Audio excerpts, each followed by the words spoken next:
13-10 loss in Cleveland. Green Bay held a 10-point lead with under 4 minutes to go, only to see the Browns kick a field goal, intercept Jordan Love, score a touchdown, block a Packers field goal, and then kick their own game-winning field goal. Some question the Packers' mindset going into that game after dominating the first 2 weeks of the season and going up against a Brown squad that was 0-2. Coach Matt LaFleur, though, wasn't buying it. Look at how our defense played. I mean, ended up being 13 points, but really there was no points after 3 quarters. So, certainly that's why it takes all 3 phases, but I don't think it was lack of mindset. I really don't. I think it was just we as coaches got to do a better job of putting our guys in better positions, and then ultimately we got to go out there and execute whatever it is we're asking these guys to do. Packers will now get ready to face the Cowboys on Sunday Night Football, which will mark the return of Micah Parsons to Dallas, where he played for the first 4 seasons of his career. Turning to the Badgers, they're getting the week off. They'll return next week to face Michigan on the road. Announced today that the game would kick at 11 a.m. and be on Fox. The team also got a commitment from 3-star quarterback Donovan Dunmore from California. He had been committed to Oregon State. Rural Mutual Insurance, keeping Wisconsin strong. You may know Rural Mutual Insurance as the #1 farm insurer. But did you know they also offer competitive home, auto, business, and life insurance? They make it convenient to bundle your insurance while saving you time and money. Visit ruralmutual.com to learn more. Rural Mutual Insurance, keeping Wisconsin strong. Well, the NL Central champion Brewers are in San Diego to open up a series against the Padres tonight. Milwaukee currently holds a 3-game lead on the Phillies for the top record in baseball and the home field advantage that would come along with it. With this Wisconsin Sports Zone Network update, I'm Zach Heil, Print. On the right hash, Daniel Whelan the hold. The kick is blocked. It is blocked. The Browns get the swat and turn the Packers away. The big hand inside, number 93. Shelby Harris gets the block. It almost a scoop and score. It was going to be a dogfight. It was going to be a challenge. What's disappointing is you could argue that we lost the game offensively by making a critical error in a critical situation. That's a tough pill to swallow. This is where Wisconsin gathers to talk sports. Packers, Brewers, Badgers, Bucks. The Wisco Sports Show is on the air. Now, here's your host, Grant Bills. That's not the final play from yesterday's game, but that was the what should have been, or what could have been, I suppose, the game-winning field goal for the Packers in Cleveland. It was blocked. They go back the other way. Cleveland kicks the game-winning field goal, and then we get that depressed comment from Matt LaFleur in his post-game presser. So that's what you heard in the intro. I think you can surmise that's what you heard, but I always feel the need to explain or to describe the sound bites that are in the intro. That's where we start tonight. We're going to talk about the Packers crapping their pants a little bit, or a lot. A rather large pants crapping in Cleveland in the fourth quarter. So that's where we begin, a little bit of a de facto Packers postgame show. And I selfishly, I love being on at 4. I love the evening drive time slot, mostly because I struggle as a morning person. So selfishly, I like being on in the afternoon. But also, we get a little time to stew. The Packers game wrapped up about 25 hours ago, a little bit more than 24 hours ago. So the things that I would have said had I been doing the show yesterday at 4 o'clock, or even this morning at 6 o'clock, a little bit different than what I'm maybe going to say now. And maybe you feel a little bit differently, or maybe you've settled a little differently on some plays or some different parts from this game. So a little bit of a de facto post-game show, but with the advantage of having a night of sleep and 24 hours to ponder and to stew. And maybe you're even angrier than you were 24 hours ago. I don't know, but I always love Monday shows, win or lose after a Packer game. And I'll take your calls throughout at 608-321-1670. I'll give you a rather short opening segment. I'll give you my takes on yesterday's game, my thoughts on the crux of what happened yesterday, or what I think matters most and is what's most important, let's say, the plays or the players or particular parts of yesterday's game. I'll give you that for the first 10 minutes, and then we can open up to your phone calls, and we can go back and forth and probably argue about the value of this, that, or the other thing. This is the Wisco Sports Show. My name is Grant Bills. I hope you had an excellent weekend. I got to be in La Crosse. It was nice to see some of you. I saw some listeners on Friday in downtown La Crosse, but then I played a gig on Saturday night with a friend in Wilton, in what we were jokingly calling the greater Toma metropolitan area, and a couple of WKTY listeners out there, and even a 95.7 The Rock listener who said, hey, give us a shout out or say hello to Brian and Gene. on Rock Mornings on 95.7 and on 92.9, the X up in Eau Claire as well. So always fun to see some listeners. We're definitely going to do more of that this week. It's Oktoberfest week.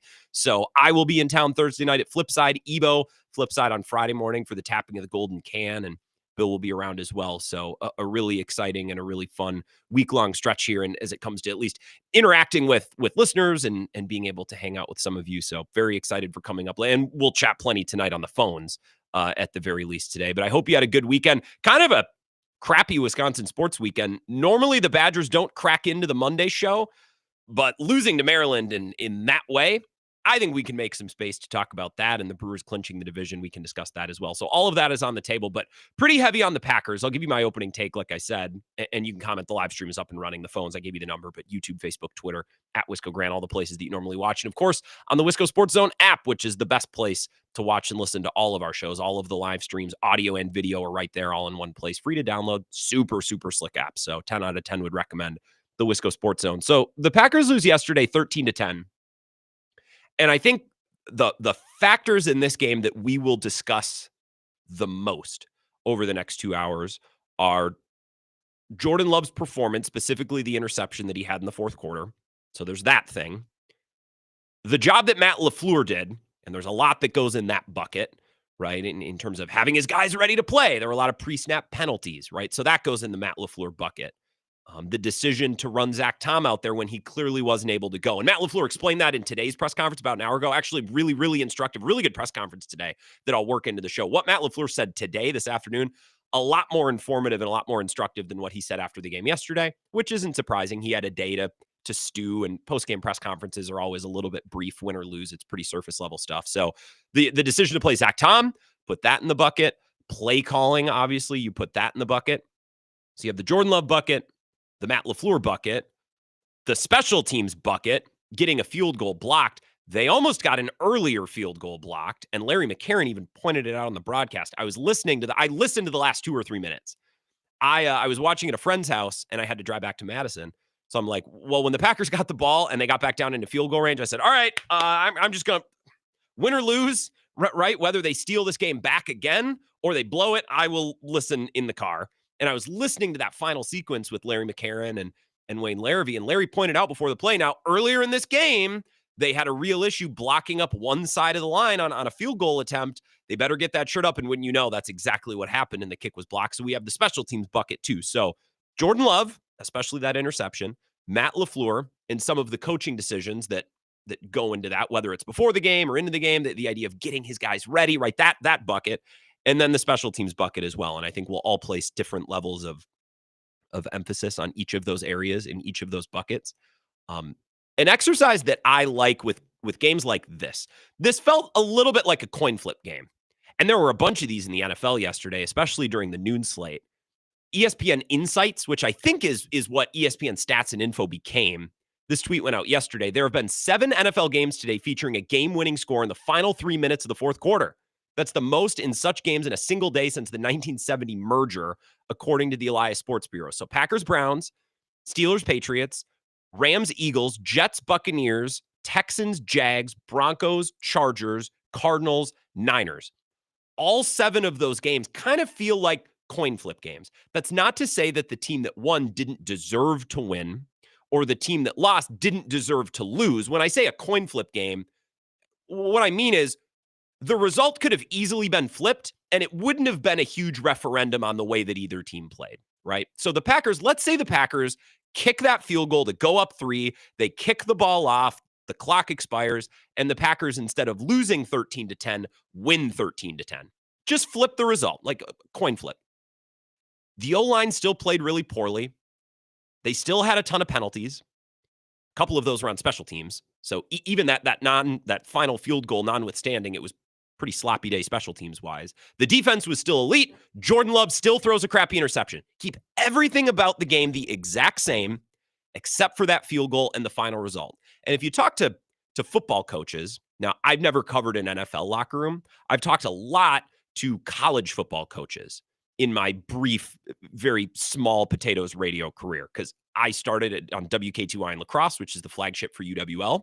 So we'd interact a lot with Coach Schmidt, who was there. And now it's Coach Janis, right? Drew Kelly would call the games and I would assist in those broadcasts or travel, and we'd have coach interviews. And you have a lot of interactions with those coaches, or even covering high school games, right? Lacrosse Logan, Lacrosse Central, Holman, right? And WK2I, by the way, still the flagship for Holman and Logan. You can watch those games, WK2isports.com. What a great ARC game, down to the wire, go Riverhawks, Southsiders, by the way, on Saturday. So I've never been in an NFL locker room. I don't pretend to be an expert on these things, but I have talked with a lot of football coaches, just generally speaking. I did high school broadcast too up in the Chippewa Valley when I was like 18. So you talk with coaches, and something that's a theme when you talk to football coaches, they will often tell you what fans don't understand is the final score is very often not indicative of the way the game was played or the quality of football that was played. Coaches will tell you the result is sometimes overrated when judging your team and when judging how your team perform. You can win a game and play like crap. You can lose a game and play really well. The result can be a little bit misleading. And I think this game is a good example. The Packers did not play well at all. And had that field goal gone through the uprights and had that field goal not been blocked, the Packers still would have played really poorly. And we'd be nitpicking them a lot today. But I do think if just that one thing has changed, if Brandon McManus makes that field goal and the Packers win 13-10 instead of losing 13-10, we are saying things today that are much different, right? We're talking about Jordan Love. I think a lot of people would talk about Jordan Love as, hey, you know what? That interception was really bad. The worst throw that he's made this year, the worst decision that he's made this year, maybe one of his worst decisions going all the way back. The last time that Jordan Love actually threw an interception in a regular season game, I know he had a couple against Philly in the playoffs, but you got to go back 7 regular season games. He had 7 regular season games to end last season without an interception. And then he didn't have one in week 1. He didn't have one in week 2. He has one yesterday. It's his worst decision of the day at the absolute worst time. And I think we'd be talking about that. We wouldn't just forget about that Jordan Love interception simply because the Packers won. But I think had the Packers won yesterday, again, flip the coin the other way, we'd be saying things like, you know what? The O-line was terrible, and they were getting slided left and right, and everybody was changing positions. Jordan Love made a bad throw. The special teams was a mess, a lot of penalties. But you know what? Jordan Love, when it mattered most, took the ball and he drove the offense down the field, didn't flinch in the face of adversity, wasn't rattled by that mistake, drives down and scores the touchdown. I think some of us would be saying that today. Not everybody, but I think a lot of people would. Probably the more optimistic Packers fans would be thinking that way. And we would be viewing this game as a just about everything went right and still, right? Our guy took us down. So I'm a little frustrated, I think, most with Rich Bisaccia and his special teams yesterday. That's not to excuse Jordan Love's mistake, and it's not to excuse any shortcomings from Matt LaFleur. And I think some of you will have more nits to pick with Matt LaFleur as the show goes on than maybe I will. I have a couple nits to pick, but just basing on what I heard on Bill's show and basing what I heard on Ebo's show this morning and reading tweets, I think a lot of you are more upset at Matt LaFleur and the job that he did coaching yesterday than I am. I have some questions, but I think a lot more people are fired up about Matt LaFleur. I think a lot of people are rightfully frustrated or dejected with that Jordan Love interception. I think I'm most frustrated with that blocked field goal and with special teams because it's just, I don't know what to do. I don't know what to do with their special teams anymore.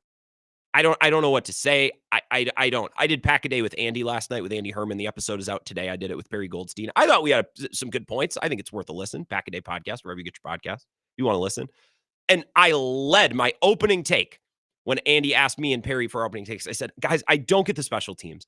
I don't understand how they have one of the better kickers in football. Pick whoever you want. Well, he's not as good as this guy. Okay, I trust him just about as much as any kicker.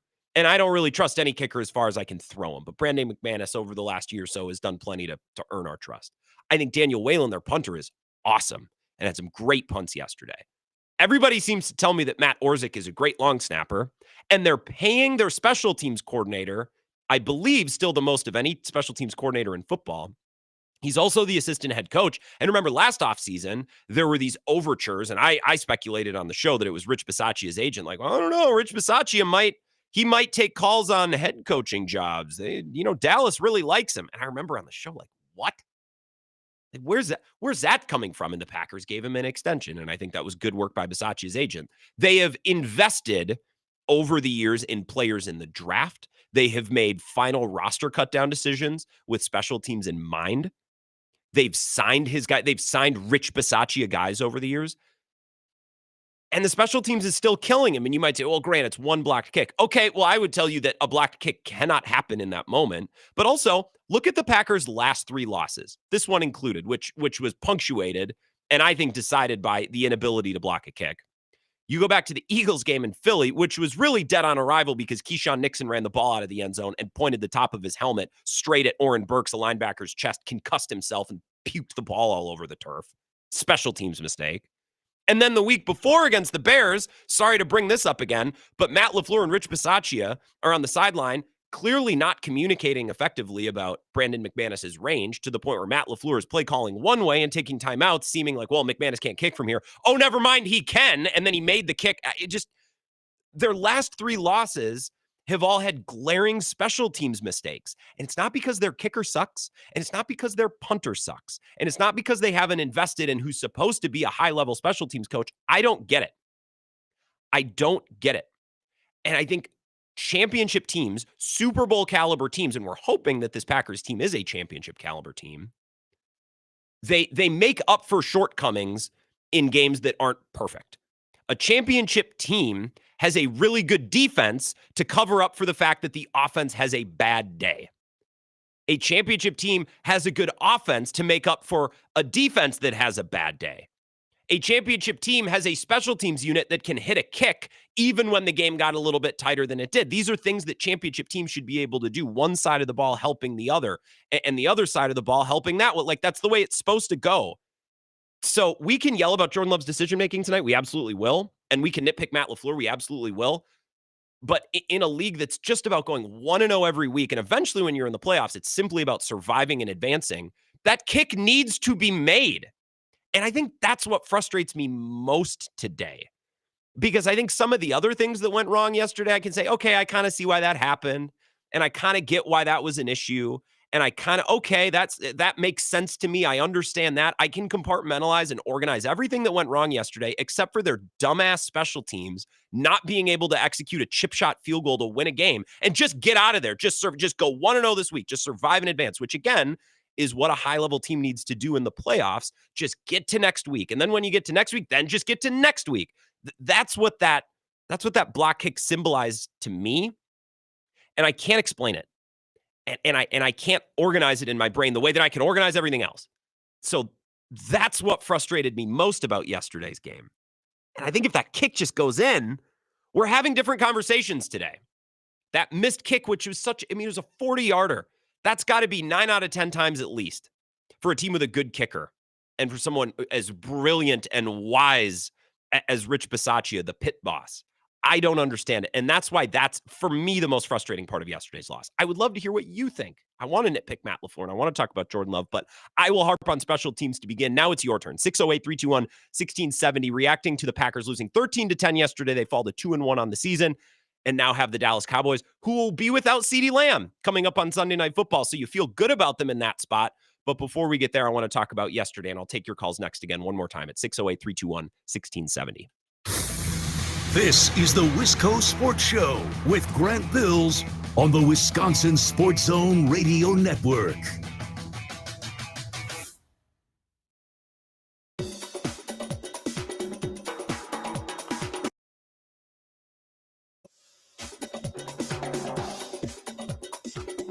The Wisco Sports Show will resume in 3 minutes.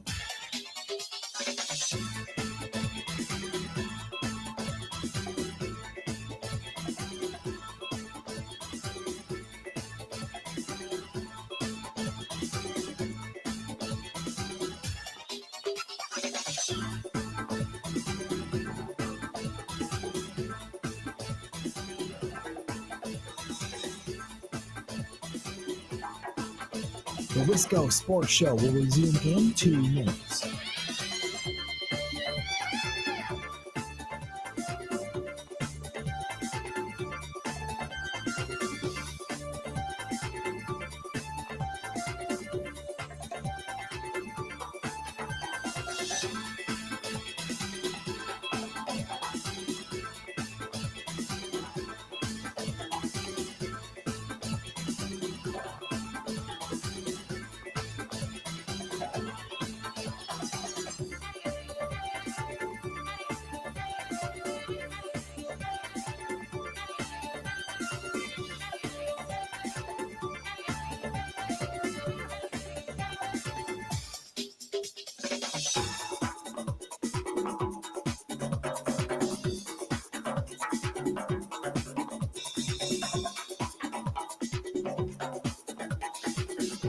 The Wisco Sports Show will resume in 1 minute.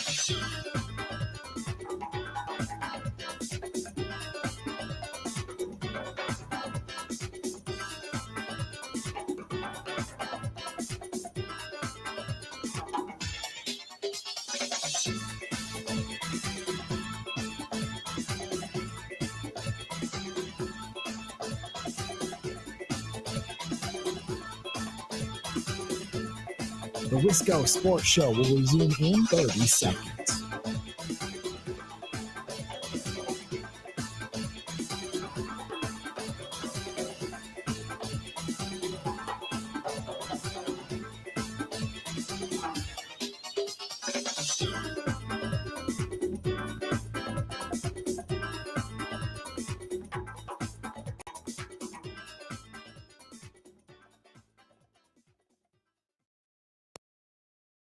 Well, I just think this league is such a week-to-week league, and you can never lose sight of that. And you can't take any moment, any game for granted. And the goal, and I've said it a million times to you guys, I don't think I've obviously said it enough to our team. The goal is to go 1-0 every week.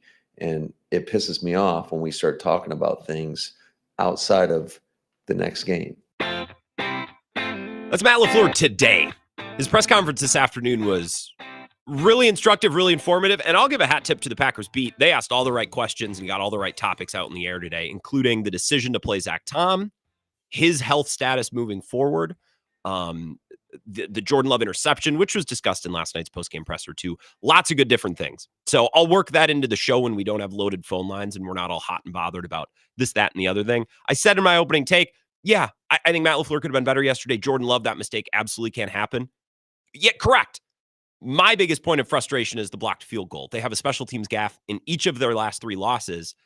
And in a league that's just about, to Matt LaFleur's comment there, just getting out of each game with a win, even if it's not beautiful, that was what that field goal symbolized to me. Like, even when the O-line wasn't great, and even when Jordan Love makes a bad mistake, and even when there's injuries and blah, blah, blah, blah, blah, blah, blah, this team is still supposed to be a championship level team. And those are the types of teams where when the offense is bad or when the defense has a misstep, the special team says, it's okay, we're still good enough to win. And they should have been good enough to win yesterday.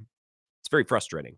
I can't explain away the special teams gaps like I can explain away or like I can understand the other things that weren't quite good enough yesterday. To your phone calls as promised. 608-321-1670. Wisco Sports Show. Who's this? Grant, this is Corey on the Marshall. Am I coming through loud and clear? Loud and clear, Corey. You sound great. What's up? Okay, awesome. I just want to make sure because there's some folks out there that misinterpret my words and then call me out. So, not positive and positive take. So, not positive yesterday. Rich Bisaccia, as we've noted, is an overpaid hype man that goes down and steals money every week from the Packers. Yeah, collect. What did Dave from Monona? Dave from Monona once said he collects his paycheck with a mask and a gun. Well, yeah, that's one smart thing the guy finally said. Yeah. He collects his paycheck with a mask and a gun. All I hear is that, like, oh, everybody likes talking to him and stuff like that. I'll tell you what, then. You make him team counselor. He could be like the school counselor like we all had in high school. Yep. And he could be the guy that everybody can go talk to. Sure. But if you want someone that can actually, like, coach your special teams competently, and you're not bleeping terrible block every other weekend, whether it's a punt, field goal, holding on every kickoff and every punt. You're gonna have to pony up for somebody else. And Ed Policy's got to go down there and have a little chit chat like it was in Goodfellas. Remember when they took the guy to be a made man? Oh, He yeah. walks into the room. He's like, "Oh, bleep." So maybe not literally, but figuratively on that one. Whatever it takes. Right? Yeah. Yep. I know what you mean. And Go ahead. if they keep this up, this is going to be another one of those years where, like, we saw this coming. And I agree with Billy on this one from earlier on, and I agree with this. Rob Rachel's mentioned it. It's been 20-plus years, Grant, of incompetence on special teams where it's incomprehensible to me, having watched the 96 team and having good memories of that. They were like demons on special teams with Desmond Howard back there that helped. Like, you never had to worry about some BS block tick or some sort of clown show when they're trying to return a kickoff, two guys holding at the same. Nowadays, every time there's a special teams play, I'm looking around for a flag. Yep. And that is not a tenable position to be in if you want to be a Super Bowl winner. You have to have all three phases working. You're absolutely because we saw yesterday, Corey, and I'm going to cut you off there because that's a great call, and I want to leave it right there. We saw yesterday all of those games. There were 7 games where leads flipped in the last, 4 or 5 minutes? I gave you that stat.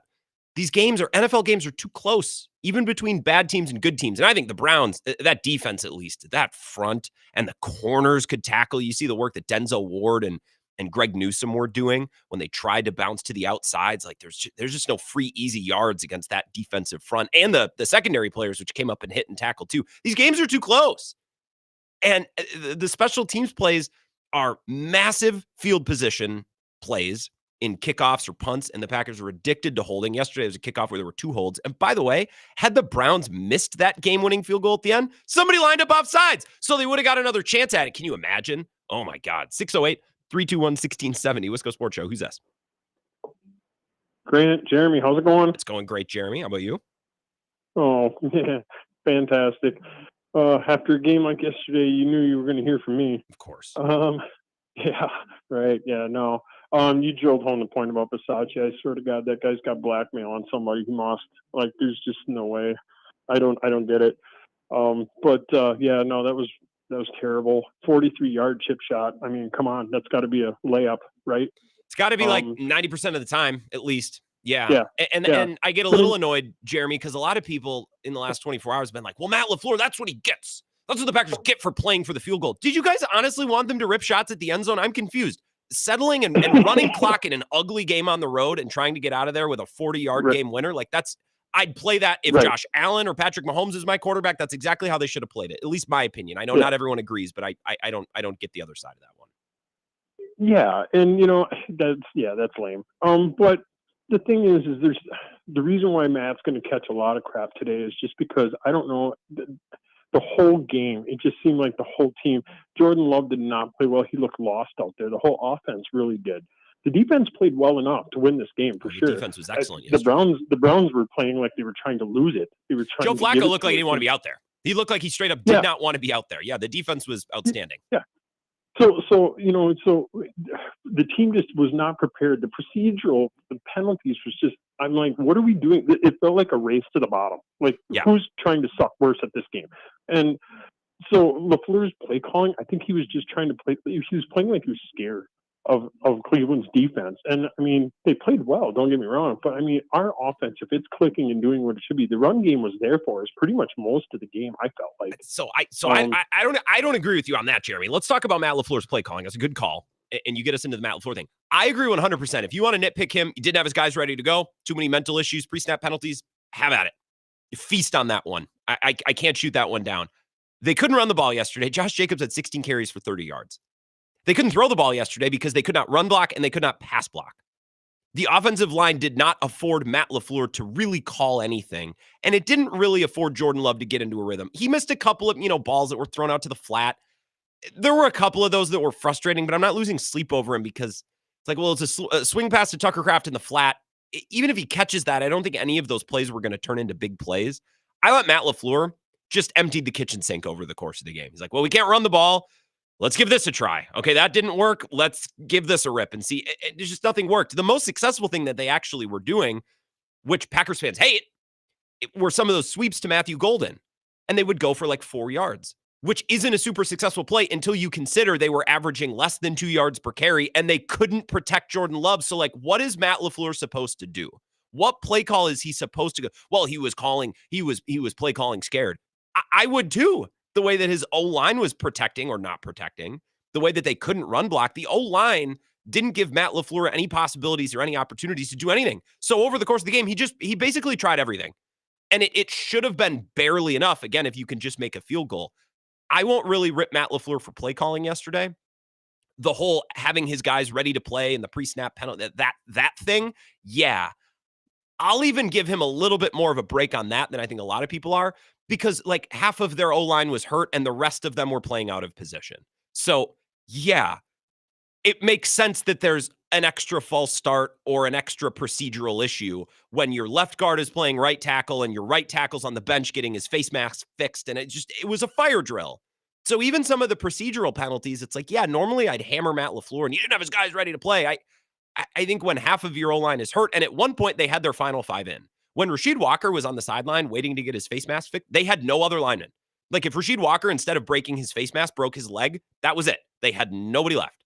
So I understand why there are a couple more procedural penalties. All of those guys were playing out of position or playing when they shouldn't have been playing.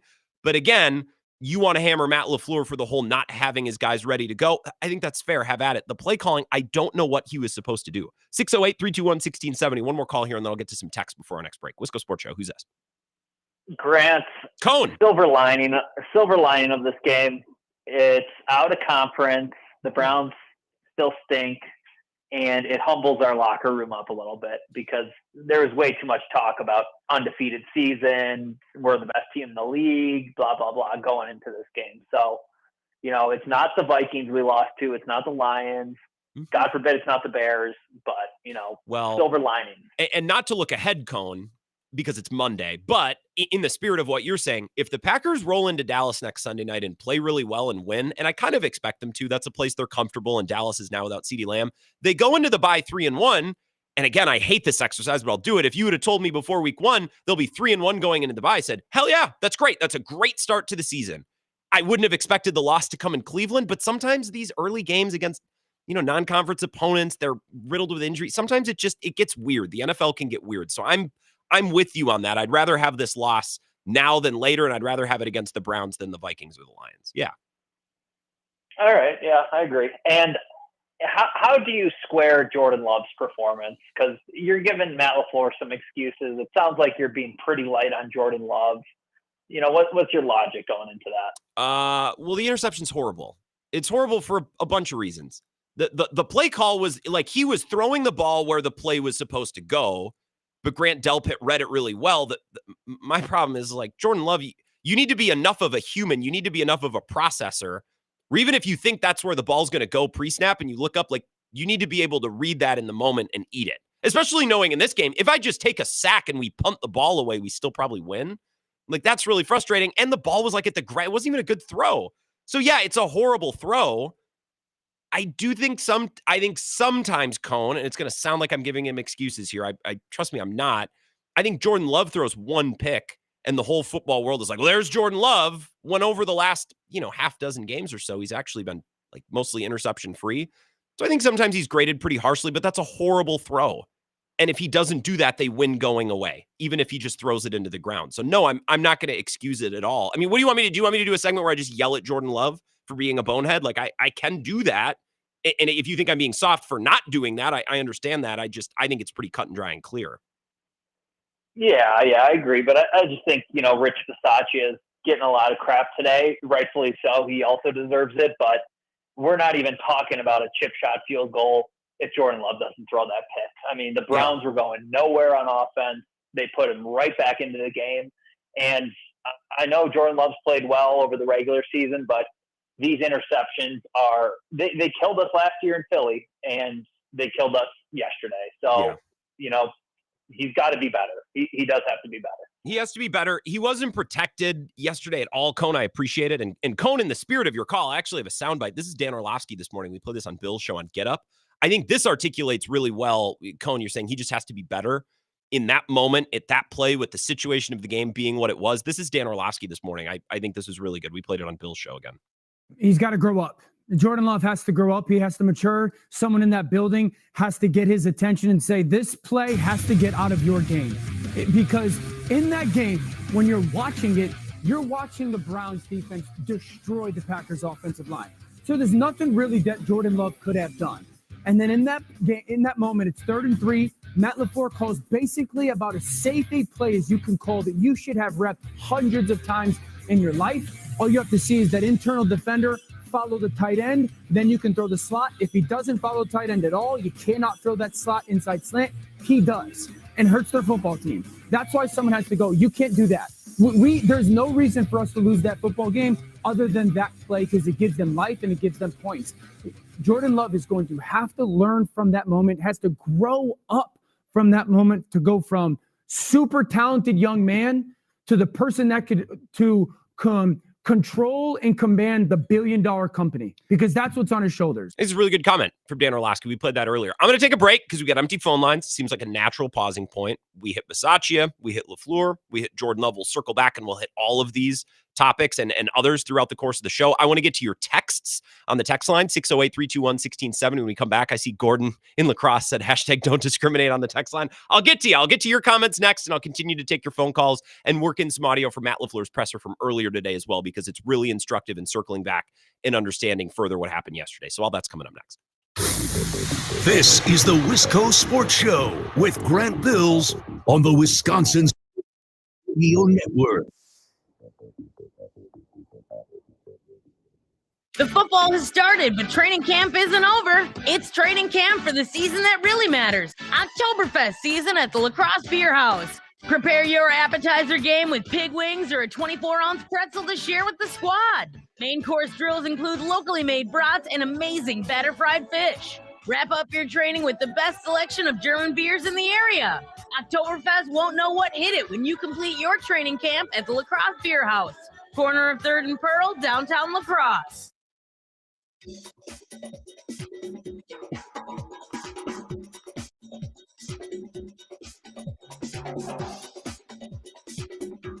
The Wisco Sports Show will resume in 5 minutes.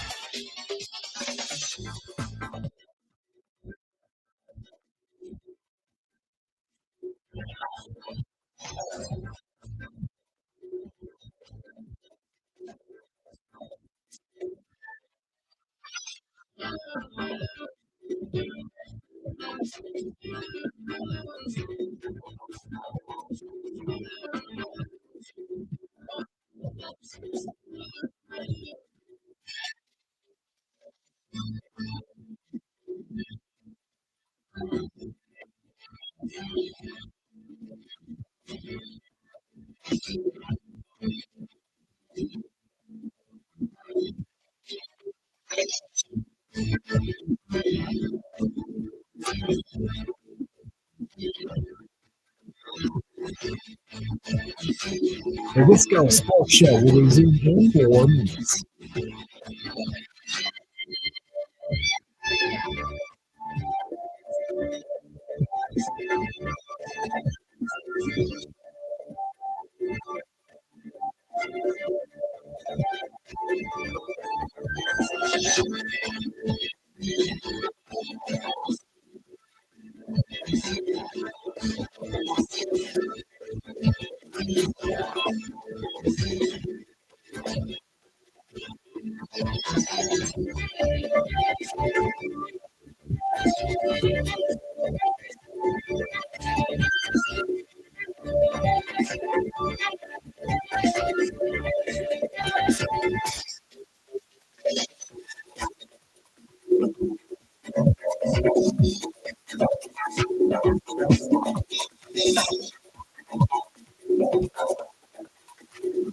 The Wisco Sports Show will resume in 3 minutes.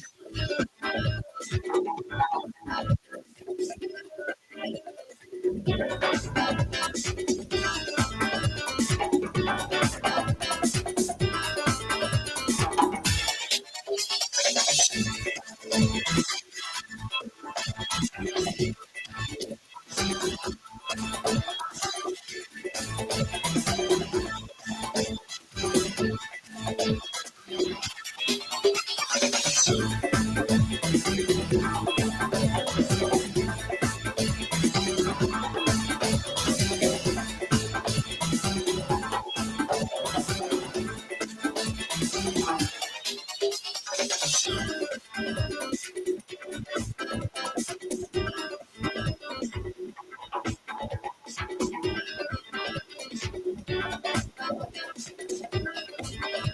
Wisco Sports Show will resume in 2 minutes.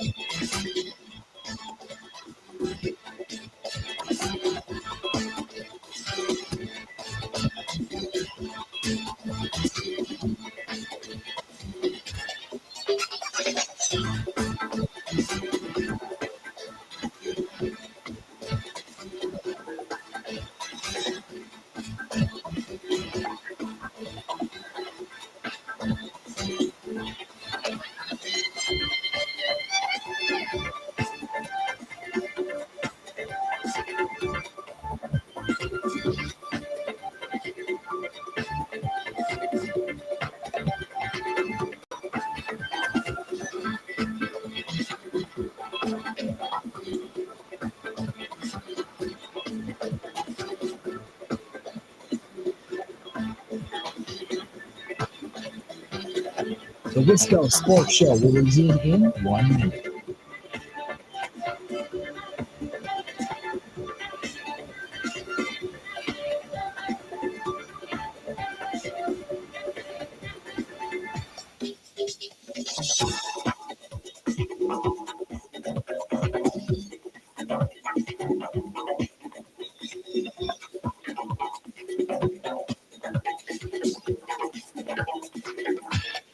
The Wisco Sports Show will resume in 30 seconds.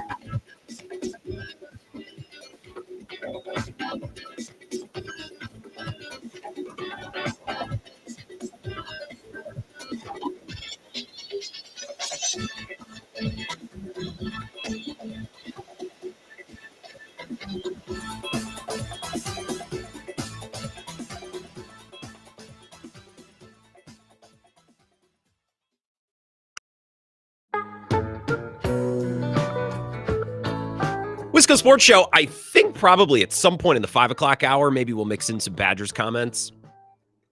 Program, I don't know. I don't know. I should clip that and post it. That's good analysis. I don't know. Fire Fickle if you want. I don't think it's gonna make anything better. Going back on the text line, Jared Manitowoc. Xavier should have dropped the 4th down interception. Yeah, at the start of the first half, probably should have. I don't know that it would have made a difference. Had the Packers had a timeout remaining, which they didn't, then maybe they would have had an opportunity. They can run one play. They have the full field to work with and an opportunity to stop the clock and maybe kick a field goal. Maybe then, if they had any timeouts remaining, I'd feel a little bit worse about that interception that probably shouldn't have been. Then again, the field goal probably would have been blocked anyways. Boathouse Tom, 5 sacks afforded by an offensive line like crap through a tin horn.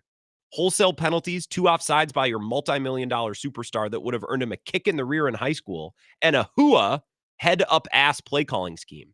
Yeah, it was about the mix of it yesterday. And still, if you just kick a chip shot field goal, you win. They're good, right? That's how championship teams are supposed to work. You're supposed to be able to have a bad week here, a bad week there. It's like, all right, we're still able to win against a team that we're favored over by a touchdown because we were still able to execute the most basic-ass things. Block a field goal or kick a field goal. Jay Krebs, looked to me like they were late off the snap and got beat off the ball because they weren't ready. Let's practice at full speed, which they do not. That's not on Rich. I don't care what Rich does. It's Matt's job to find the problem and fix it. Look, and I'm not saying to fire Rich Bisaccia. G-Dub commented on the live stream a little bit ago, and I wanted to mention it, but we were taking calls. He said, why are we acting as if there's some magical special teams coach? I actually agree with this. I don't think they should fire Rich Bisaccia. My frustration in my commentary is not about wanting him fired. I want him to do his job. I want him to be better at it. Sometimes I'm just allowed to complain. Hey, this coach did a crappy job yesterday. That doesn't mean I don't like the coach. That doesn't mean that I want the coach fired. I want the coach to do their job. There's a difference. Because no, I'm with you, G-Dub. I don't know that there's some magical special teams coach that can come in and fix 20 years of bad culture. Although, when they elevated Mo Drayton a couple years ago, remember that? They fired the bad special teams coordinator and then they promoted within. Like, imagine if the Bears fired Matt Eberflus last year and promoted within. Be like, are you effing insane? Well, that's what the Packers did once upon a time. Gordon Lacrosse says, don't forget there are also 3 other teams that had field goals blocked yesterday. I don't know what you can do about that guy who comes off the edge. You're normally coached to put your arm out and try to slow down on the edge, but you'll never stop him because you need to protect the inside. There's something that either the kicker or the holder are doing, which allows the guy to get a good jump. Yeah, probably. How do you do it? I don't know. I'm not a special teams coach. It's not my job. Rich Bisaccia is compensated handsomely. That's his job to figure it out, not mine. Rock and Rick, this is a good question. I don't know the answer to this. Craig Newsom coaches in Holman. Did Greg go there? Is that a previous relationship? Clemens mentioned on Bill's show earlier today that Greg Newsom is the son of Craig Newsom. I have no clue if that's true. Look it up. Mike said it.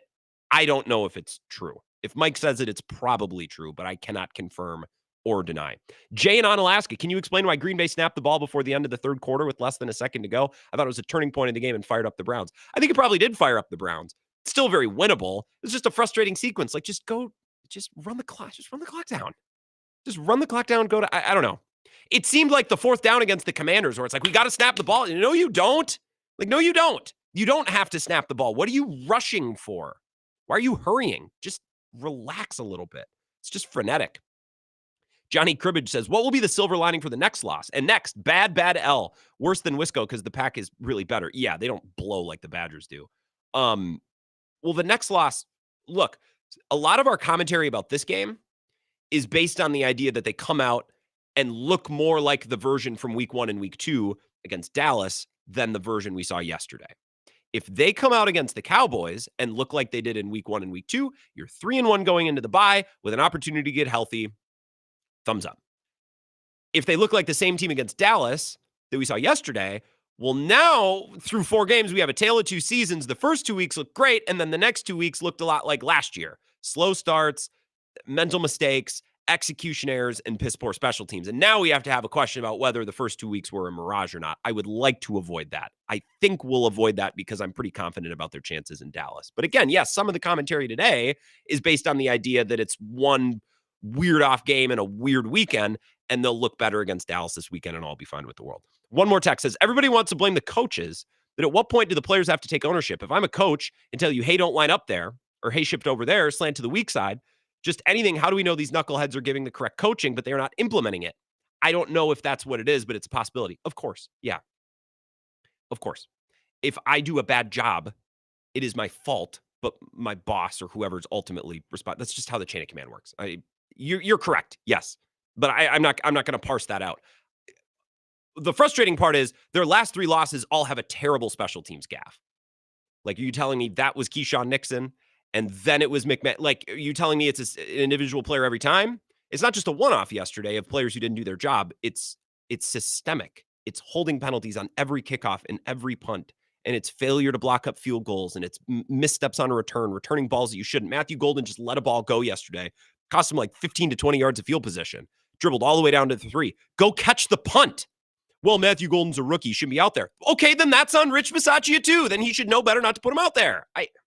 It's systemic, and it's in all phases of special teams, and it's with all the players. So if you want to convince me that every player is a hammerhead, all right, I just think it's more likely that the coach is not doing the best job. And again, I don't want him fired. I want him to be better.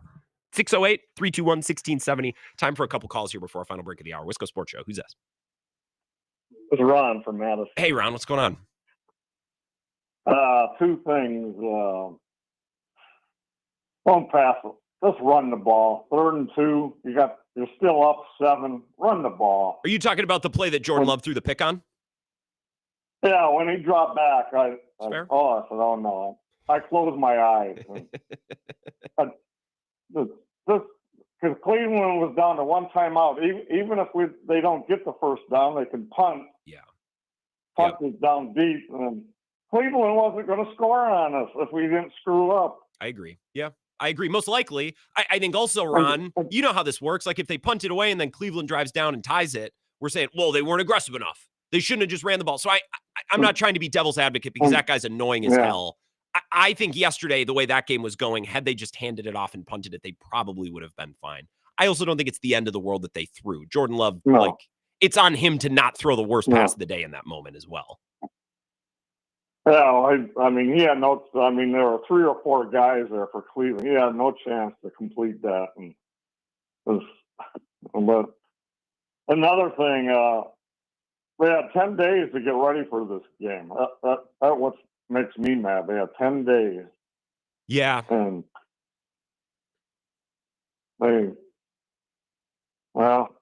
just let's get the next one. So Amen to that, Ron. That's a good call. I appreciate it. The 10 days thing is real. And you want to talk about Matt LaFleur not having his guys ready? I think the 10 days of preparation is most frustrating in the context of the O-line. They obviously thought Zach Tom could go. Very clearly on the first series of the game, it's clear that he couldn't. That seemed to really throw off everything that they were doing. There's no game plan for, well, what if Zach Tom gets hurt and Aaron Banks gets hurt and Belton's got to play left tackle because Rasheed Walker has to get his face mask fixed in a NASCAR pit crew thing on the side? Like, there, at a certain point, you move so many guys around. You can't have game plan A, B, C, D, E, F, G for when all that happens. It seemed that they weren't quite prepared to lose Zach Tom, which is frustrating because they should have been at least considering that possibility. All right, one more call here, then we'll take our last break of the hour. Wisco Sports Show. Who's this? All right, let's get to some real truths now. Okay, Ready? Yep. Number one at the end of the third quarter, yes, that's coaching, guy. Whoever the guy says not coaching, that's coaching. Yep. Number two, false starts in the first half and losing timeouts. That's coaching, because what have I told you clowns out there in Grantland? The same mistakes Matt LaFleur has made the last 7 years. Clock management. Nobody listens up there. It is Matt LaFleur's fault. That's coaching. Special teams. That's coaching, because guess what? He puts the people in charge. Mm-hmm. And as far as that third down play, Pat Mahomes and Tom Brady do not run the ball, people. They drop back. They do a little flare out. They win the game. The good quarterbacks don't run the ball. The good quarterbacks throw a 4-yard pass and the game's over. Instead, Jordan Love. Remember, Jordan Love's like 2 drop passes away from being 2-2. That's where our $50 million man has gotten us. No, the bottom line is Matt LaFleur once again had 10 days. Now, my way, he'd be fired. I mean, you're gone, but he's not going to be, because Goody, this all falls back on Goody. He's allows this crap, but it's his last year of his contract, and he's not going to do anything. So, people, this is the way it's going to be going into the playoffs. As far as 10 seconds on Badger football, yeah, it doesn't matter who they bring in, because you're going to have the guy from Maryland had it right. He said out in Vegas, he lost the locker room because of all the money. Dave, I thought of you yesterday because I was listening to Zach and Jesse on the camp. Do you ever listen to their podcast? No, I never actually have. No, I think you'd like it. But so I don't like to say that players are quitting, because I don't know. I'm not there. Oh, they quit. Well, that's the thing. Quit. I heard Zach and Jesse in very professional wording say these guys kind of fold very early when things go wrong. And Dave, I thought of you and I heard that because I'm like, well, I try to tell you, when they're getting paid and it's not just about fighting for your school and it's just like, well, my money's coming in. I'm like, oh, maybe Dave was onto something 3 years ago when he first, Dave, lollipops and limousines at the KK Club. Yep. That's where they all are. Because guess what? I felt bad for that quarterback in that third quarter. He was getting killed. All I heard Matt LePay and Mark Tolliver go, the left tackle, the right tackle. These are freshmen they were playing against. Yeah. Freshmen. Yeah. And it doesn't matter if you bring in Jesus Christ to come recruit. It isn't going to matter. I mean, here, I wish I could have heard everybody compared to Don Morton days. Mm-hmm. Well, at least the players in Don Morton didn't quit, didn't get kicked out until Everest came in and cleaned house. But the elephant laid a better turd on Cam Brandon back during Don Morton than yesterday. And people be careful what you wish for. I don't want Fickle. I told you why I don't want him. But you're not going to bring anybody in here. Jim Leonard, what's he going to do? You're still going to have paid players. So that's the thing. For everyone who wants Fickle fired, I understand the frustration. I appreciate it, Dave. I don't think it accomplishes anything. I don't think it fixes anything. The worst part of it, well, there's a lot of bad parts of Saturday for the Badgers, but one of the worst parts is it was a huge recruiting weekend. They had a lot of players in for visits, and the crowd is chanting to fire the coach, and they're getting, waxed on top of it. Like, yeah, the game was bad, but you got the student section, chanting to fire the coach. What a debacle. We'll talk more about this. Lollipops and limousines. Final segment of the hour next. This is the Wisco Sports Show with Grant Bills on the Wisconsin Sports Zone Radio Network.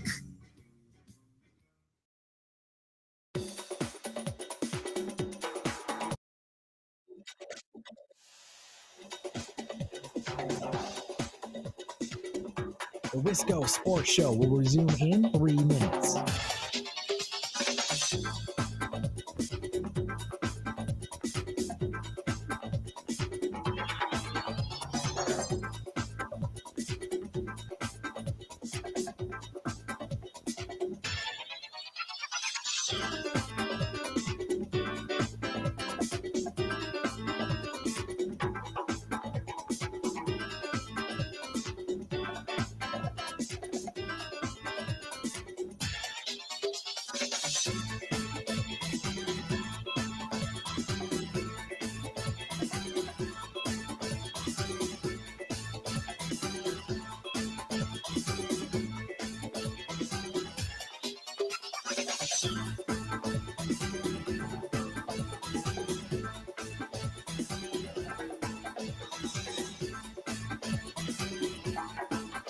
The Wisco Sports Show will resume in 2 minutes.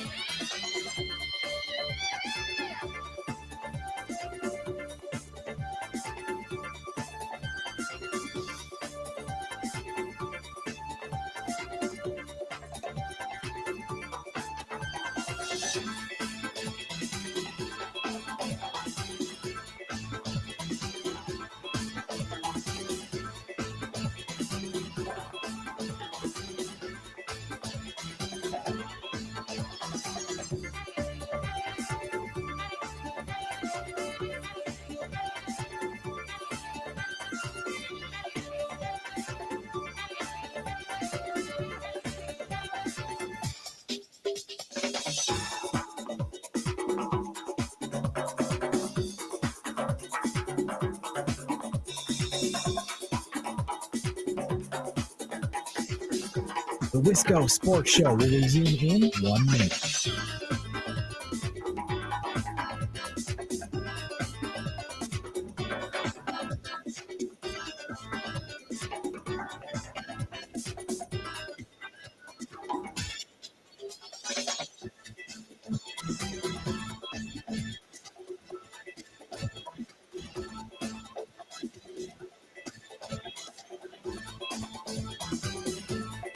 The Wisco Sports Show will resume in 30 seconds.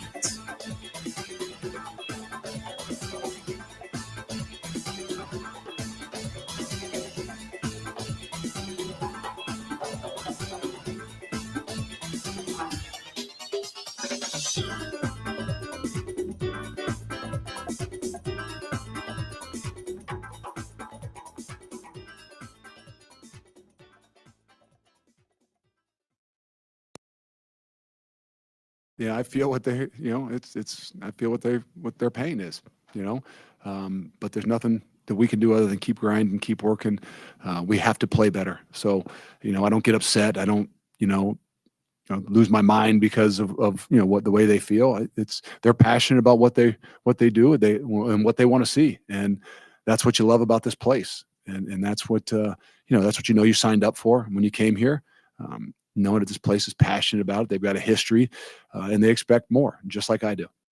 It's going to be hard to find another win on the Badgers' schedule this year so far. Quick 60 seconds before we break. We'll get Zach Heilprin's update. I actually texted Zach on Saturday. I stopped watching at halftime. I had things to do. I was busy on Saturday. With all due to the football team, why would I spend my afternoon watching that? I texted Zach. I said, hey, did they do the jump around today? Zach's like, oh, you mean one of the most honored traditions in college football? Did they do that today? Yes, they did that today. And this might be an unpopular take. I think the jump around, I think we've gotten to the point where they might need to earn that back. Just put that on the shelf for a bit. I thought the jump around was stolen by BYU back in, was that 2018, 2019? When the jump around becomes more of a celebratory point for the opposing team, I start to wonder what it is that we're doing. And when the stadium is as empty as it was on Saturday, who's jumping around? And Zach, of course, hated this inquiry from me and said, well, the press box was still shaking. Well, I don't know, man. The building's like 1,000 years old. It was an old fort. Remember, Dan Patrick said they were going to turn it into a COVID hospital. Dumbass. It's outside. I think we're to the point where you need to earn the jump around back. If the program is this bad, you don't get your traditions. Just my 2 cents. More on the Packers, and if you have a Badgers thought, I'll take your calls more. First, a 2-minute update from Zach Heilprin. Don't go anywhere.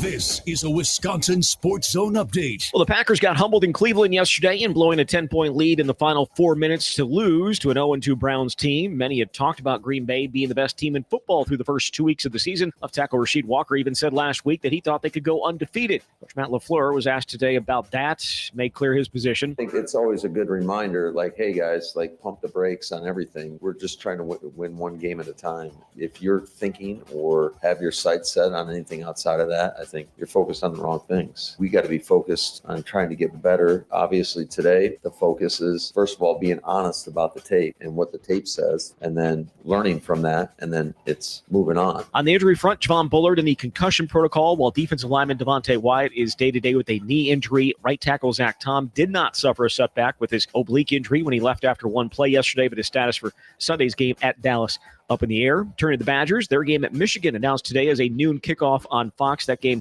coming up on October 4th. Wisconsin is off this weekend for their bye. Meanwhile, the team added three-star quarterback Donovan Dunmore in their 2026 recruiting class. The California product had been committed to Oregon State. Rural Mutual Insurance, keeping Wisconsin strong. You may know Rural Mutual Insurance as the #1 farm insurer. But did you know they also offer competitive home, auto, business, and life insurance? They make it convenient to bundle your insurance while saving you time and money. Visit ruralmutual.com to learn more. Rural Mutual Insurance, keeping Wisconsin strong. After celebrating their 4th division title in 5 years yesterday, Brewers back in the field tonight out in San Diego. Milwaukee's magic number to clinch the top seed in the National League stands at 3. First pitch is at 8:40. With this Wisconsin Sports Zone Network update, I'm Zach Heil. On the right hash, Daniel Whelan the hold. The kick is blocked. It is blocked. The Browns get the swat and turn the Packers away. The big hand inside, number 93. Shelby Harris gets the block. It almost a scoop and score. It was going to be a dogfight. It was going to be a challenge. What's disappointing is, you could argue that we lost the game offensively by making a critical error in a critical situation. That's a tough pill to swallow. This is where Wisconsin gathers to talk sports. Packers, Brewers, Badgers, Bucks. The Wisco Sports Show is on the air. Now, here's your host, Grant Bills. Did a couple minutes on the Badgers before we wrapped up hour number 1. If you have a Badgers take, I mean, the program is in chaos. Chris McIntosh, unprompted, comes out and issues a statement, talks to the media. Jennifer it's Manunkin, right? I'm genuinely not trying to be a dick. I'm not 100. I can't remember when it's Jennifer Manunkin, I think is how it's said, right? She put out a statement today. I see Jake Kokorowski has tweeted out. I'll read it right off of my Twitter timeline. We all know what a complicated time it is for college athletics. Our athletic director, Chris McIntosh, has my full confidence as we navigate these challenges here at UW Madison. That is it. So that's the statement. So we can, poke at the Badgers as well and talk about the current state of the Badgers. I think the focus for many is the Packers today after they kind of collapsed and were picking at that Jordan Love interception and Matt LaFleur. You can rip Matt LaFleur all you want. Didn't have his guys ready to play and mental mistakes and all that stuff. I think the play calling concerns, considering the state of their line yesterday, I don't know that it mattered. They couldn't run the ball. They couldn't pass protect. Oh, stupid jet sweeps. Those actually were some of the most successful plays they ran. Well, they only went for 4 yards. Yeah. That's how much of a struggle it was to move the ball against that Cleveland front. So that thing, and then, of course, the blocked field goal, which I think is the thing that's bothering me most of all of the things. But I want to hear about your things as well. 608-321-1670. Got loaded phone lines, so let's not waste any time. Wisco Sports Show. Who's this? Hector in Alaska. What's up, Hector? I don't have a Badgers take because, go blue. And, Michigan sucked this year, too. So no one wants to talk about them. I'm sure that'll be a close game when they play. Yeah. What, 13-10? I'll take it off the schedule right now. But, it was disappointing. You can't really blame anything. It was the Browns do have a good defense. And, of course, Joe Flacco is elite. Can't do anything about that. Joe Flacco straight up looked like he didn't want to be out there yesterday. It looked like he wanted to be benched, and the entire stadium wanted him benched. And Dylan Gabriel standing on the sideline, helmet locked in, ready to go, like tapping his foot. Every game that I got a glimpse of, it seemed to be a trend that the guys that were sitting on the bench they just look ready. Like Jackson Dart last night in the last 3 minutes of the game, you could just tell that in his head he's just like, you're just rolling this dog water guy out every single, let me in there. He looked hungry. I think if they would have put him in, they might have had a chance to score on that last drive where Russell Wilson hit the freaking field goal post on a touchdown attempt pass. What is that? Funniest sequence of the weekend. If you guys did not watch Sunday Night Football until the end, they had 4 goal-to-go tries from like the 10, and Russell Wilson threw 2 of them into the first row and the 4th down throw off the crossbar. and the only good throws that he made or throws that gave his receivers a chance were the ones that got his receivers' heads blown off. Russell Wilson is out there throwing hospital balls or balls into the stands, and there's no in between. Which also ties into my last point, what you just said, what a jackass about a certain Mr. Dan Patrick. He said that it doesn't matter. Russell Wilson's locked into the Hall of Fame already. Yeah, out on that. Out on that, Hector. I appreciate the call. Out on Russell Wilson as a Hall of Famer. Out on a lot of guys. I don't know about Matthew Stafford. If he has another deep playoff run with the Rams, maybe I could be in on that. But yeah, out on Russell Wilson. That game last night was so bad. It was 2 teams whose offenses closely resembled what the Packers offense became in 2015, which was Aaron Rodgers running around like a chicken with his head cut off, just ripping deep shots to whoever. Like, that's what it looked like the whole game. And at the beginning, I'm like, this blows. And then in the third quarter, I'm like, this blows. It's pretty entertaining. Like, I got a kick out of it. What can I say? Line number 2, Wisco Sports Show. Who's this? Grant, Tony from Texas. Hey, Tony. Hey, actually, I'm with you on that jump around. Let's put that on the back burner. Give me some more buttercup. Zach's mad at me for this. He's like, what are so if Iowa doesn't play well, are they not supposed to wave to the kids? If Florida State's losing, like Osceola can't run out. I don't know. Jump around just feels a little different. It feels like, hey, we're kicking the ass of the opponent, or it's a close game. We need some energy. Let's do it. And it's just, no, not for me. Sorry. Out on that right now, at least. Yeah, I'm with you. Hey, I know you're a big sports radio guy. I don't know if you listen to any LA sports radio, but you think Sean McVay is getting the same treatment as Matt LaFleur is right now? It's a good question. I mean, Sean McVay's won a Super Bowl. If Matt LaFleur had won a Super Bowl at any point. Oh, so that's the difference, though? Is that the difference right now? I mean, I think so. One has shown proof of concept that they've done it. Another hasn't. Like, isn't it the same with Joe Harbaugh? Joe Harbaugh. John Harbaugh? There's probably is a Joe. Is there a third Harbaugh somewhere? Like John Harbaugh, there's all these questions about, game management and all these things. But then, but he's done it before. So fans, you can't win the big one until you've won the big one. I think McVay's better than LaFleur. The game's 10-0. It's 10-0 for, I think, 10 minutes left. They have a perfect play to Matthew Golden, dime by Jordan Love. Best throw of the day. And then, like Matthew Golden is in the Wizard of Oz, swept away like Dorothy. It goes out of bounds somehow, some way. It was bizarre. It's 17-0, and then we're not having this conversation. If you want to say Matt LaFleur gets his butthole like puckers up a little bit and gets a little nervous, this is why. Idiot plays like that. They got to be able to make these plays. I mean, the NFL, and you know this, it is such a small margin of error. Every one of these little plays make a difference. LaCroix Butler made a great point on social media. Jordan Love, know where the marker is. Dive when you get to the marker, Cousins did. Not before. He Kirk Cousins did. He slid a yard before the marker. And I brought this up on Pack-A-Day last night, and Andy's like, well, you don't want to get your quarterback hit. There was no one there. He could have ran another yard or two and gone down. He was not about to get blown up. Yeah, I agree. And who is guilty on the blocked field goal? I couldn't say that well. I didn't see it that well. I think Jordan Morgan on the inside and maybe Tucker Kraft on the outside. But it wasn't the outside guy who blocked it, right? It was Shelby Harris up the middle. I wanted to blame Tucker Kraft. I wasn't sure. And last point, area code rankings. You're right about that. But the 414 let me down yesterday. I watched the game at Pato.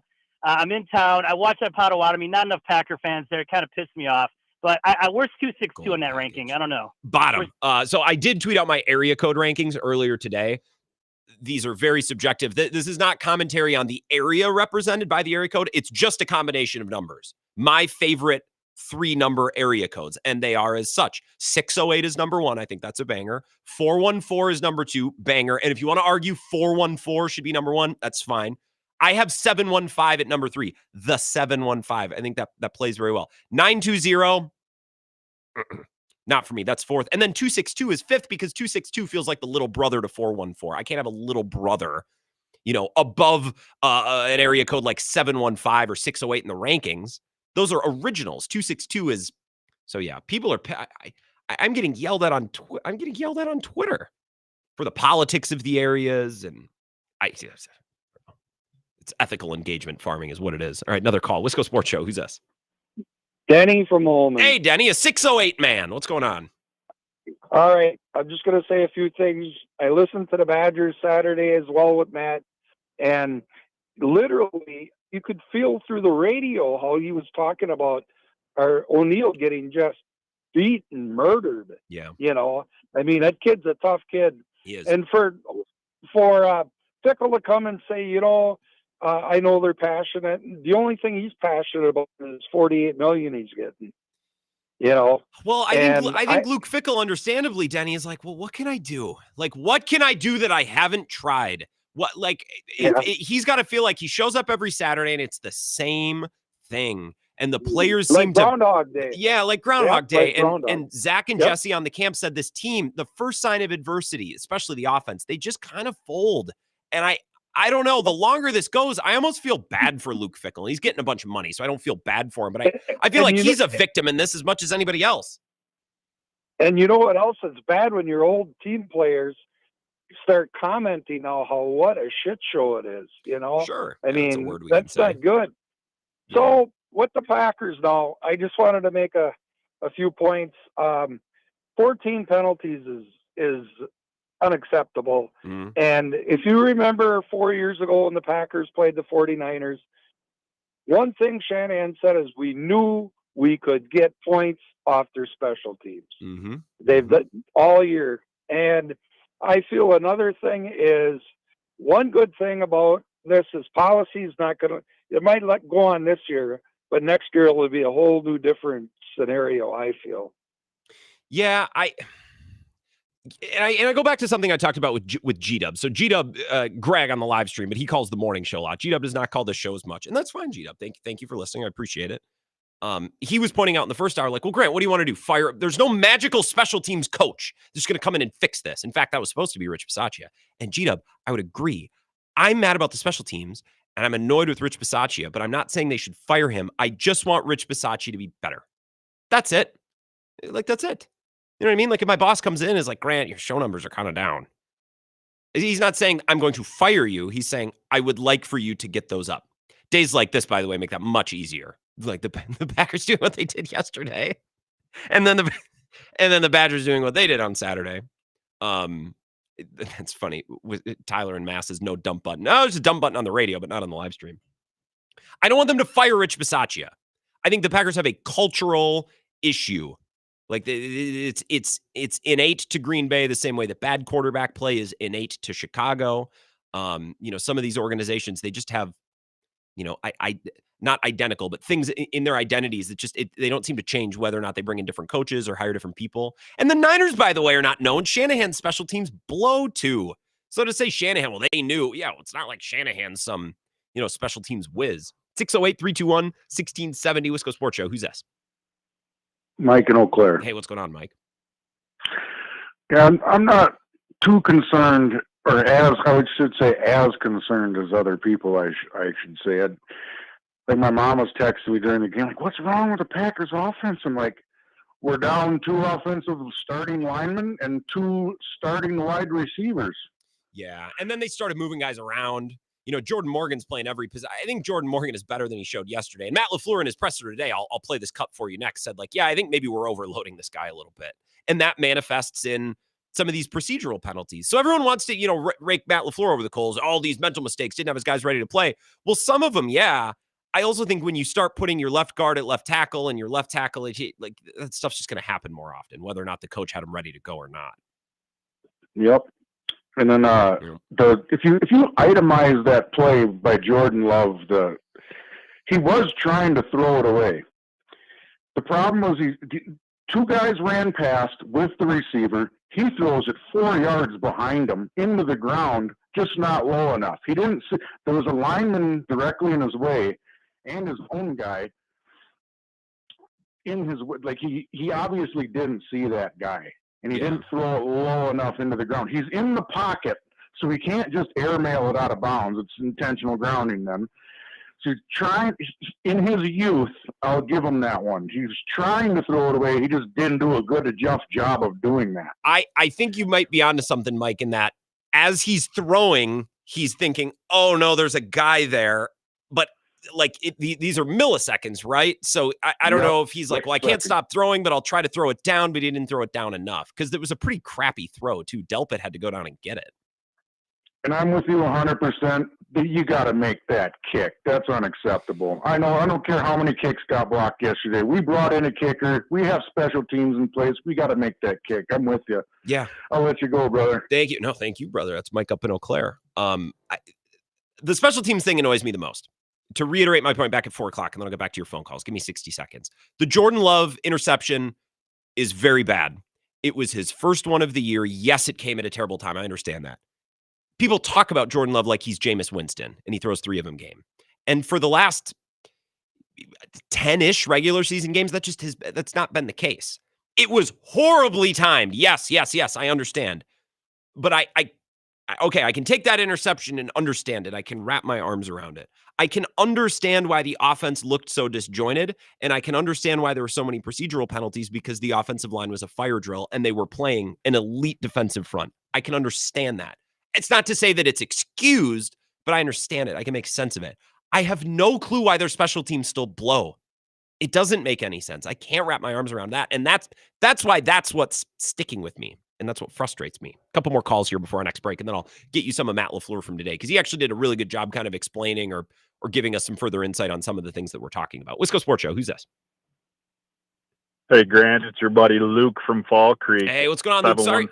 Sorry, you were trying to call Bill's show earlier today, weren't you?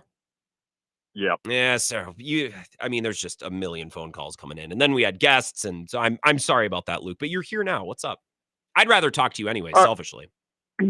So I have two points. One's on the Badgers, and this is just my opinion.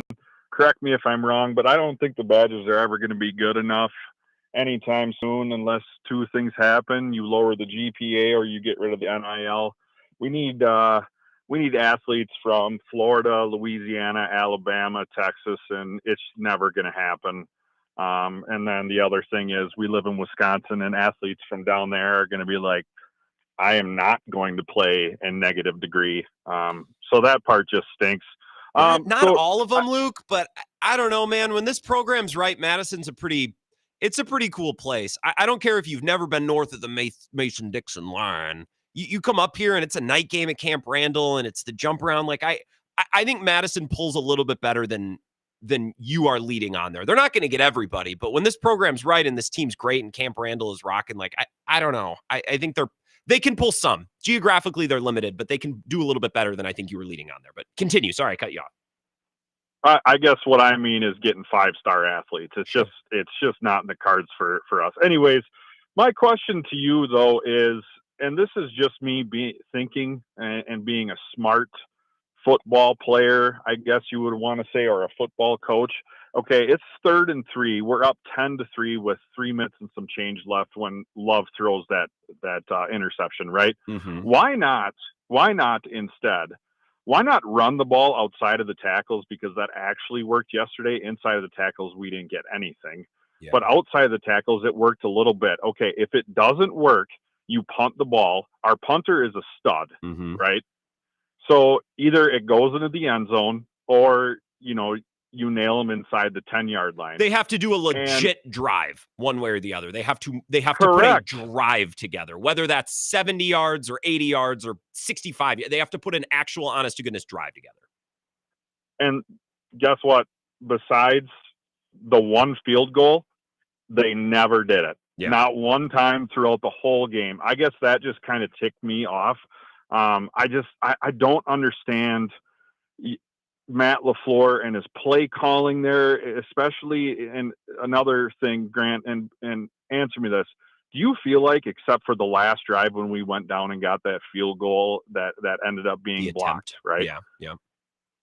Did we not open up the playbook at all until that last drive? Everything's kind of seemed dink and dunk, 5 yards. I think during Bill's call, you guys had an analysis on that said that the Packers average 5 yards a pass completion.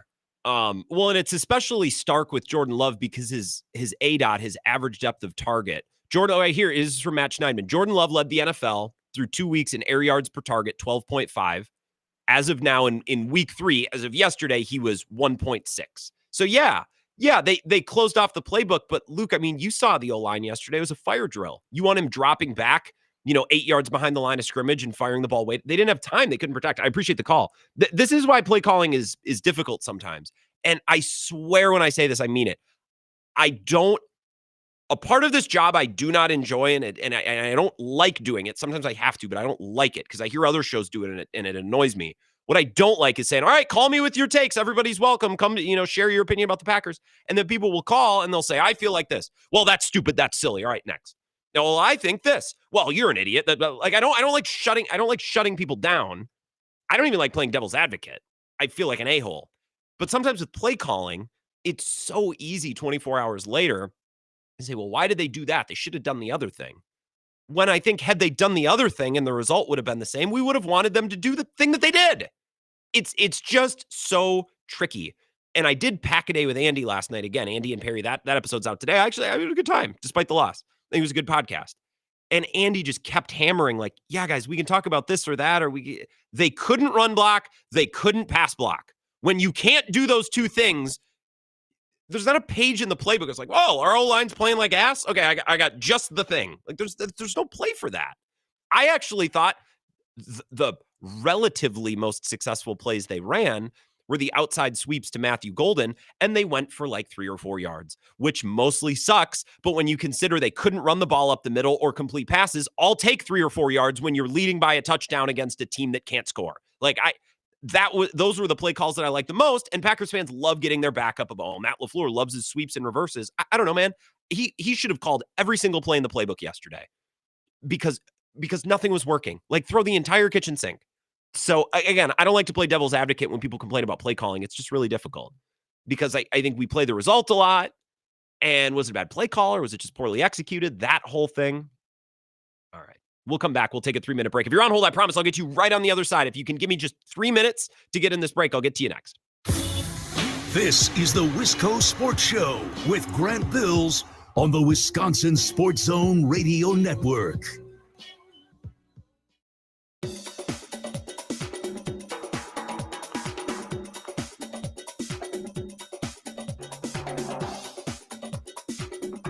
The Wisco Sports Show will resume in 3 minutes.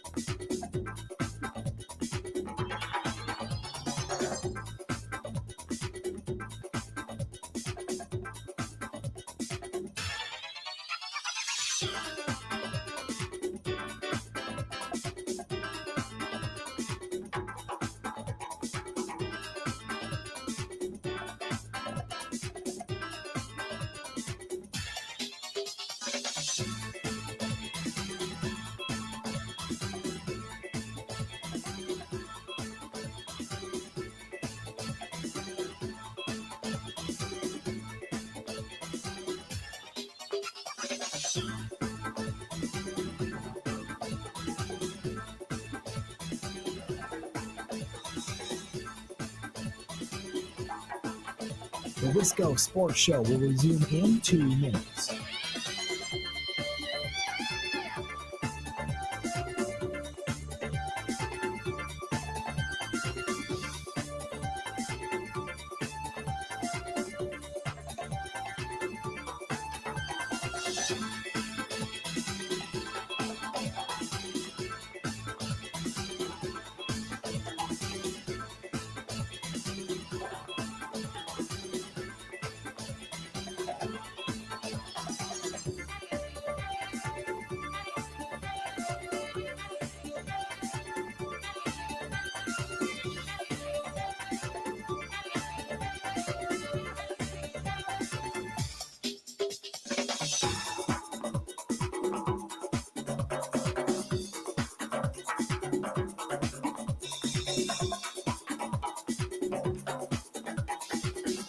The Wisco Sports Show will resume in 1 minute.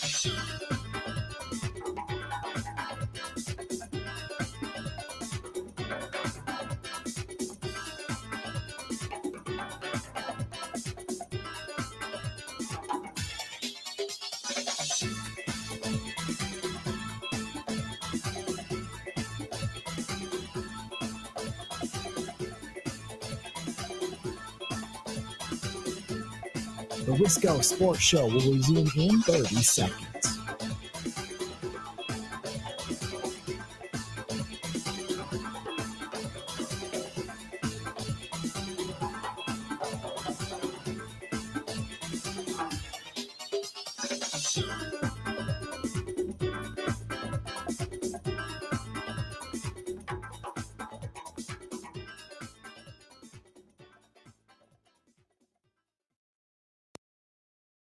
Made it pretty clear he feels most comfortable at left tackle. Do you think you're spreading him too thin, or Yeah, I think there's some merit to that for sure. I think especially when you look at just yesterday playing multiple spots in one game, I don't think that's easy on anybody, especially a guy that's still a relatively young player. So that's something that we've got to certainly look at. It's Matt LaFleur. That was earlier today. Really good press conference earlier today. If you have questions about some of the decisions or some of the things that went down yesterday, go to YouTube or wherever you normally consume Matt LaFleur podcasts or a podcast. Oh God, I hate this world. I hate 2025. Wherever you get your podcast, wherever you consume a press conference, if you're into such things, it was pretty instructive. That again on Jordan Morgan saying, "Hey, you think you got too much on his plate, and that's causing some mental errors and some lapses?" Absolutely, I think it is. The problem is, like, what other choice did they have yesterday? Aaron Banks is still not healthy, and he had to leave the game. Zach Tom, it was clear early on that he couldn't go. I'll give you that audio coming up. Like, someone's got to play all the 5 spots. So in a perfect world, yeah, they would limit Jordan Morgan to maybe one position. But as the 6th man, injuries happen or absences happen, and they're not always predictably at one spot. Like, it's difficult to operate that way. All right, more of your phone calls, 608-321-1670. Wisco Sports Show. Who's this? This is Louis, also representing the 715. 715. What's going on, Louis? Hey, Grant. Bad day for LaFleur and Jordan Love yesterday. And the thing that kind of strikes me is I like Matt LaFleur. He's a good coach. When anybody ever questions anything about Matt LaFleur, people are really quick to point out, well, look what he did last year with Malik Willis in those 2 games against the Colts and Titans. And it was great. It was really impressive. And it was because he was decisive. He knows, okay, these are my limitations. This was what we do well. This is the recipe to go win this game. Now let's go do it. And it worked. I feel like whenever Matt LaFleur gets into trouble, it's with indecisiveness where, is this game over? Have we kind of got it won? Or no, do we need to kind of keep the pedal to the metal? Either a game is won and we can go conservative, or the game is not and we need to go win the game or make the plays to go win the game. Sure. It's kind of like, it was kind of a weird rehash to me yesterday of that the final Bears game, where you have him, as soon as I saw him and Bisaccia kind of having their little powwow there, I'm like, this is not going well. Meeting of the minds. A real meeting of the minds when you see those two gathered on the sideline. You know it's about to be good. Right, but kind of like getting back to that Bears game. Are we trying to win, or are we getting ready for the playoffs? It kind of seems like we're trying to do both. Do I really trust Jordan Love to go make the play, or here in 3rd year starting, 6th year overall, am I still kind of trying to hide him? Matt LaFleur needs to make a decision and go, even with the play calling.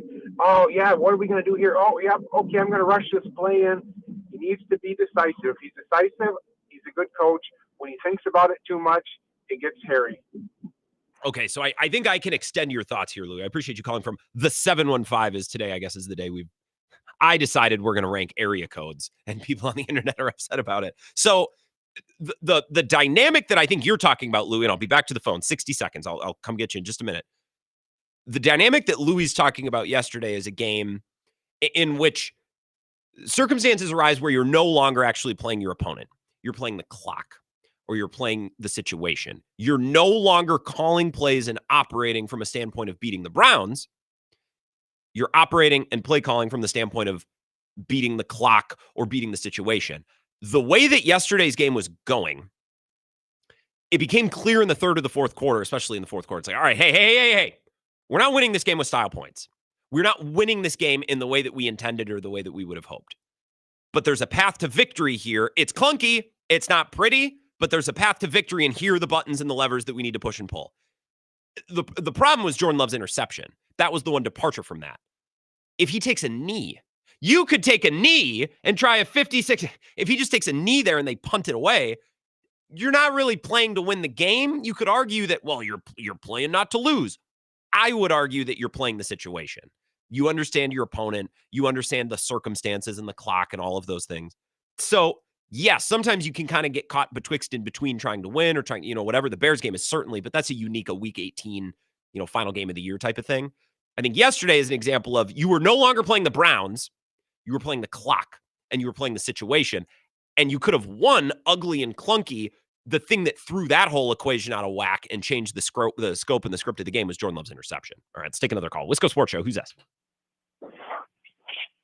Hello? Hello, this is Jason. Hey, Jason. Where are you calling from, Jason? 715, baby. Yeah, we like that. We're covering a lot of ground tonight. Well, what's up, Jason? What do you think?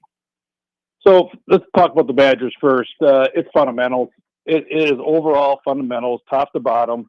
And if they have all these young recruits that everybody keeps talking about, then play them. Because you might not win in our game. Let's find out if the younger guys can play. Sure. Yeah.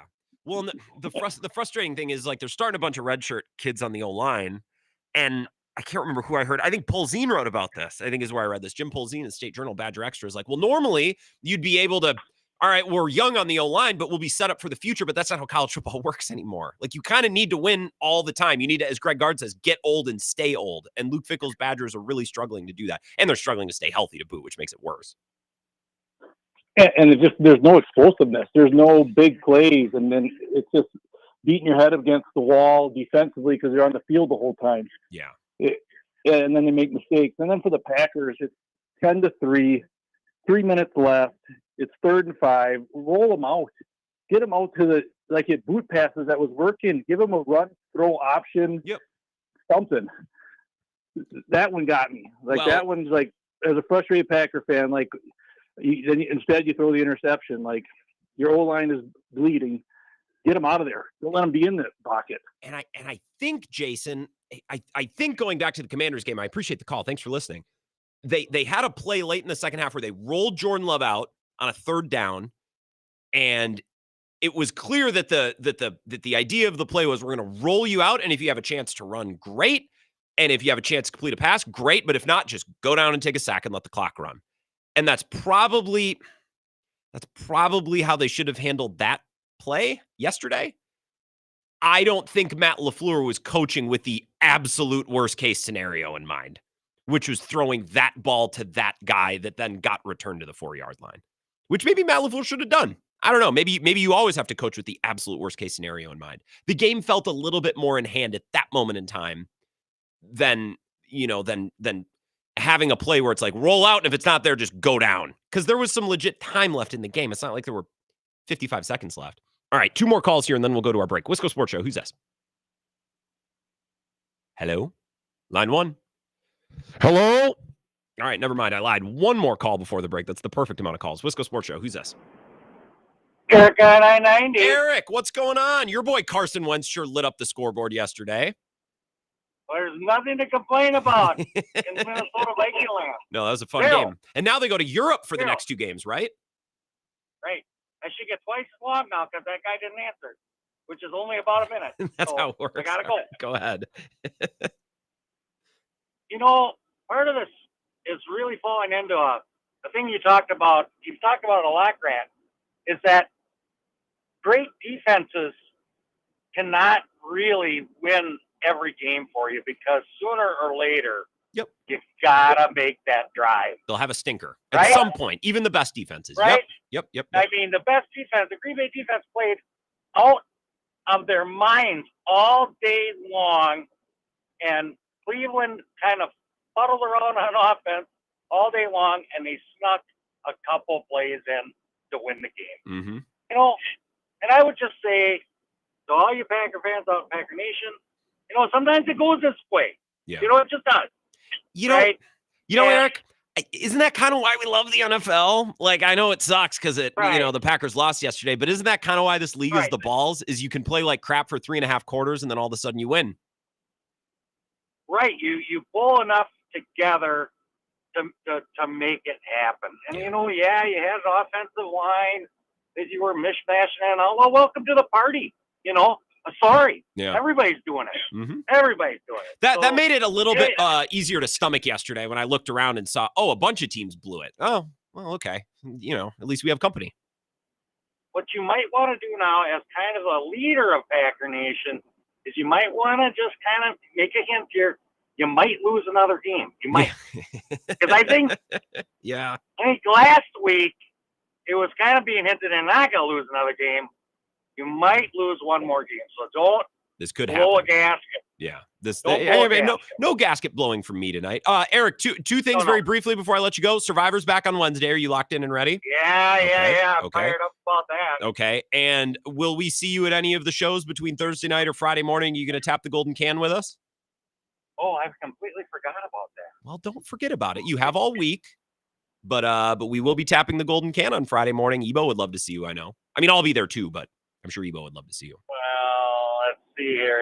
I've got a pretty tight schedule. You're gonna make me beg. You're gonna make me ask you multiple times this week. No, I probably won't. No, I don't think yeah, I think we'll make it down there. Sure, why not? Excellent. It's a lot of fun. It is a lot of fun. It's great. Oktoberfest is the best. Eric, I appreciate it. Yeah, have a great day. You too. I'm gonna get my hands on. So I really set myself up for success this year for Oktoberfest, if I may. I'll be broadcasting live on Thursday night at Flipside. So that's my big show with listeners and seeing people. And then once that show is done at 6, I'm now in La Crosse at 6 p.m. instead of finishing my show here and getting to La Crosse at 8 p.m. Now I can kick around town and do what I want. And then the next morning, I can go to Flipside, and I think I've set it up where I just told everyone, hey, can I not get there at 6? Like, can I get there at 7:15, 7:30? Beautiful. I do the show with Ebo. And then I texted Bill today. I said, hey, Bill, it's a really long day if I'm doing Ebo's show with him and then doing all of Bill's show and then doing my show. I said, Bill, could I do an hour? Kate will be producing the show on Friday. I'd really like to go tap the golden keg. Brian Simpson is going to drag me down there from Rock Mornings. And Bill said, you know what? Go to that. Bring me a beer. We could talk about it, and then you're good. I am set up for success later this week. I get to be a part of all of the shows. I get to do my show on Thursday night. I'll probably do it from the WK2I studio on Friday night just because it's easiest. And I can do all the Oktoberfest things. It'll be perfect. By the way, on Oktoberfest or area codes or whatever other, chit-chat, grab ass that we've been doing, the Monday mailbag is open. You can submit a question, grantbills21@gmail.com. If it's not plump full, maybe we'll roll some questions over to next week because I know today is a busy day between the Badgers and the Packers. But the option is there. So if you send some good questions, I'll pop that thing open in the last 5 minutes of the show. grantbills21@gmail.com. This is the Wisco Sports Show with Grant Bills on the Wisconsin Sports Zone Radio Network. The football has started, but training camp isn't over. It's training camp for the season that really matters. Oktoberfest season at the La Crosse Beer House. Prepare your appetizer game with pig wings or a 24-ounce pretzel to share with the squad. Main course drills include local brats and amazing batter fried fish. Wrap up your training with the best selection of brewing beers in the area. Oktoberfest won't know what hit it when you complete your training camp at the La Crosse Beer House, corner of 3rd and Pearl, downtown La Crosse.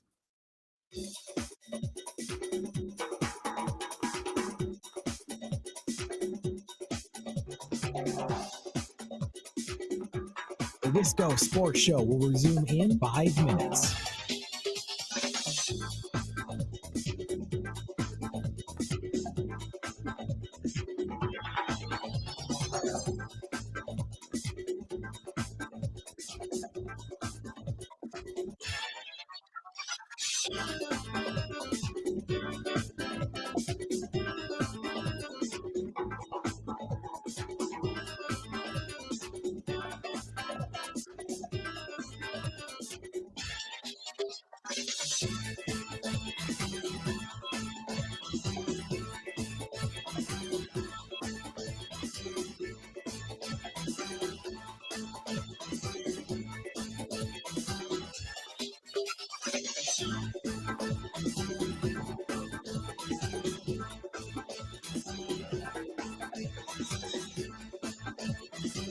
The Wisco Sports Show will resume in 4 minutes.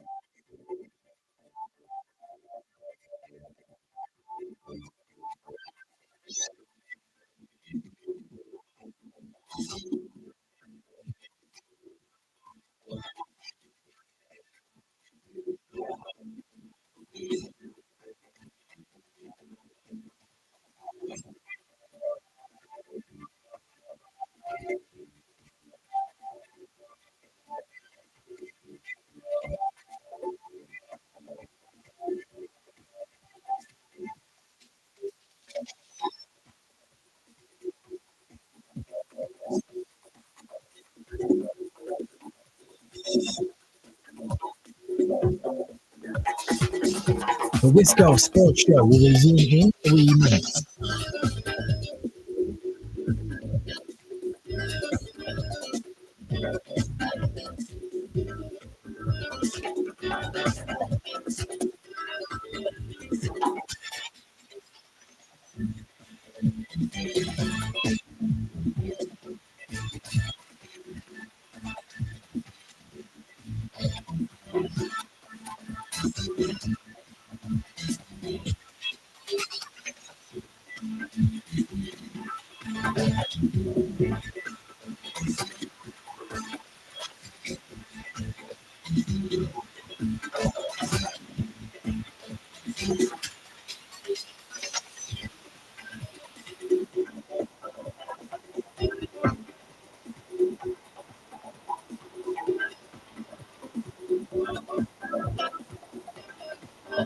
The Wisco Sports Show will resume in 2 minutes.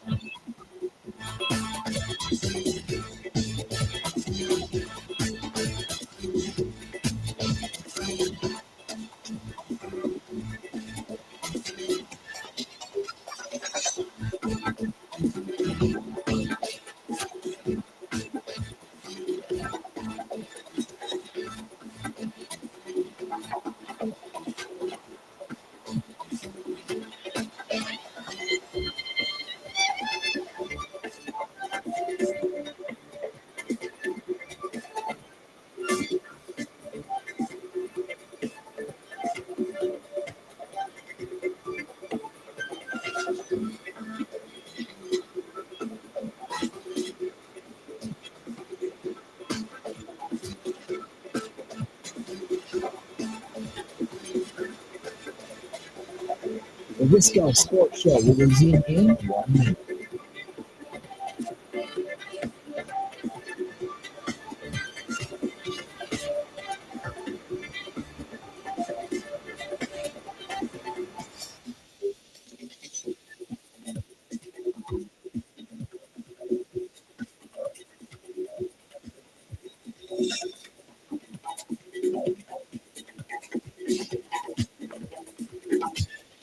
The Wisco Sports Show will resume in 30 seconds.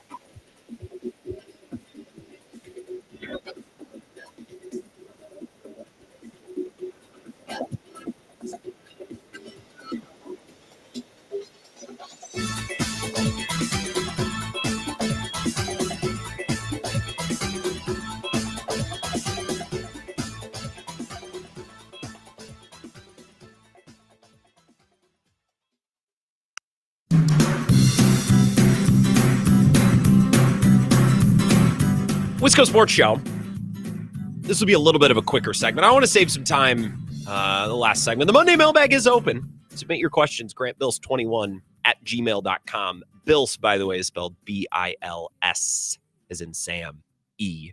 And if it's not plump, if it's not a particularly compelling mailbag, we can just roll it over to next week. I know a lot of people have things to say about both the Packers and the Badgers, who... statements from both Chris McIntosh and then Jennifer Mnuchin, who's the chancellor. My frame of reference for a chancellor is a little bit out of whack given the events of what happened at UW La Crosse last couple of years. I think she's a chancellor. Again, I'm not trying to disrespect her. I just normally when I talk about Badger football on sports radio, these are names and positions I don't have to be acutely aware of. But these times are different. We live in strange times. 608-321-1670. We got a caller who's been waiting. Let's get him in here. Wisco Sports Show. Who's this? Hey, Grant. It's Coyote Mike. Coyote Mike. Now, what do you want to talk about, Coyote Mike? I want to try to guess, but I don't want to jump your gun here. I want to say congratulations to the Milwaukee Brewers. I knew it. Because that's been a little buried today, which is unfair.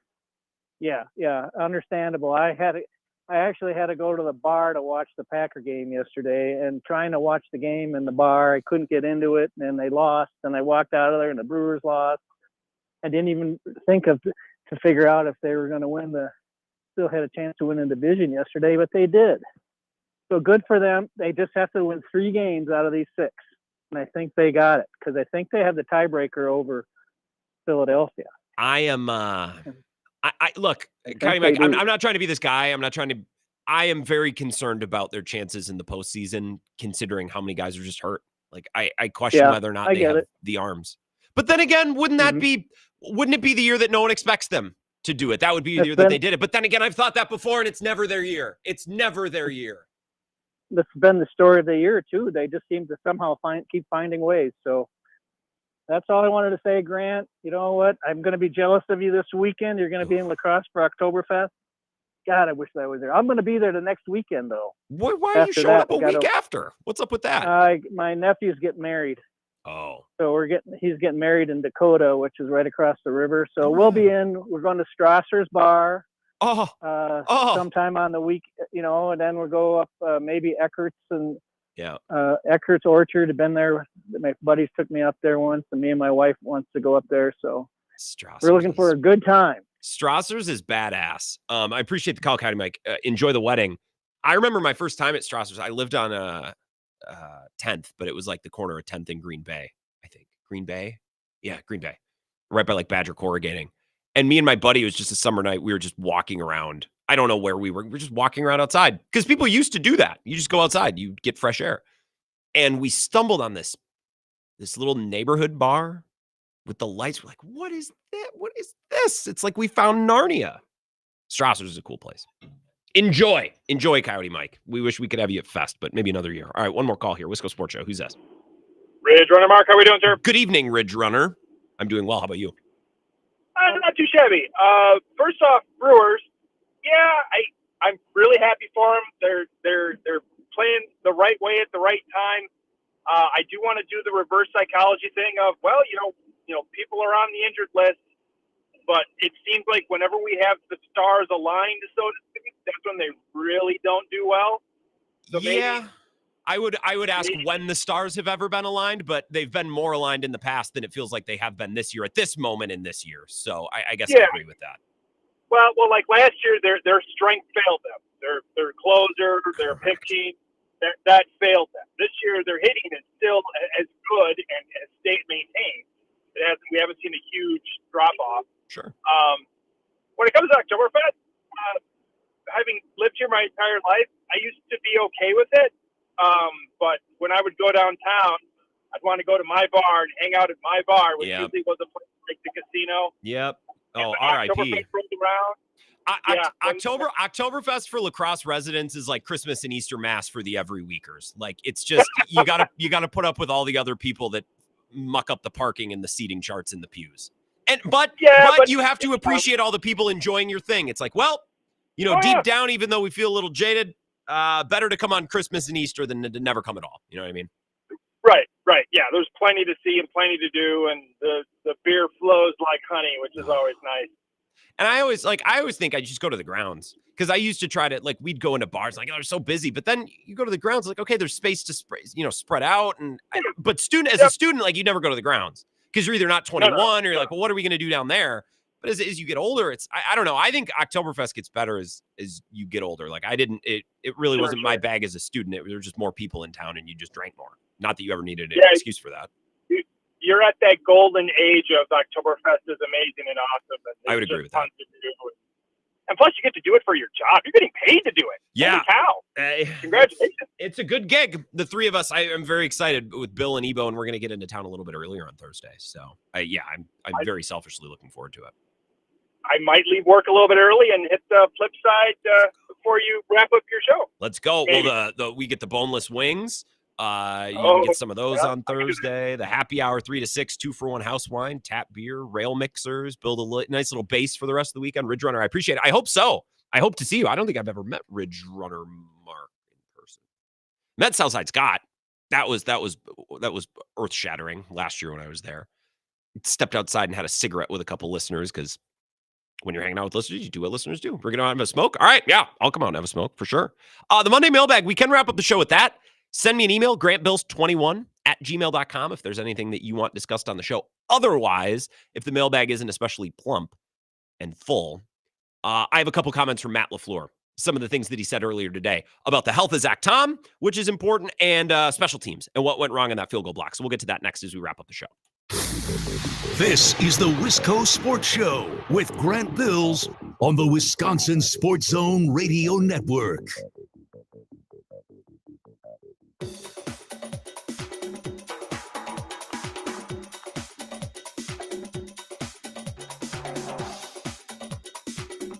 The Wisco Sports Show will resume in 3 minutes.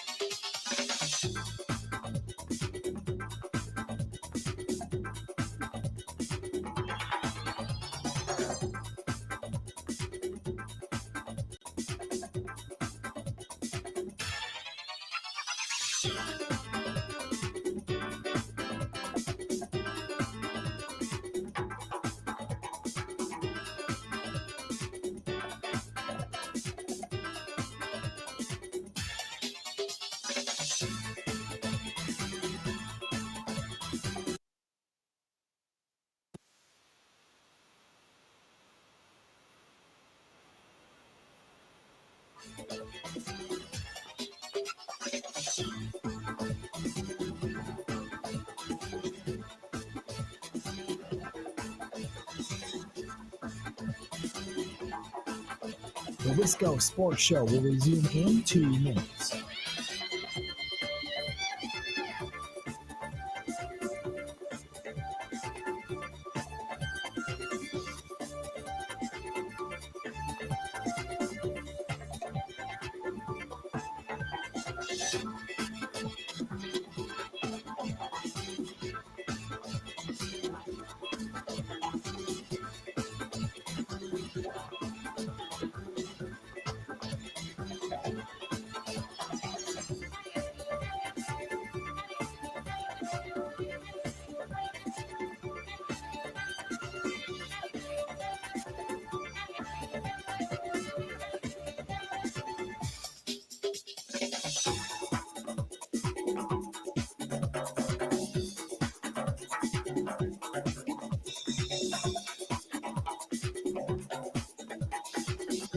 The Wisco Sports Show will resume in 1 minute.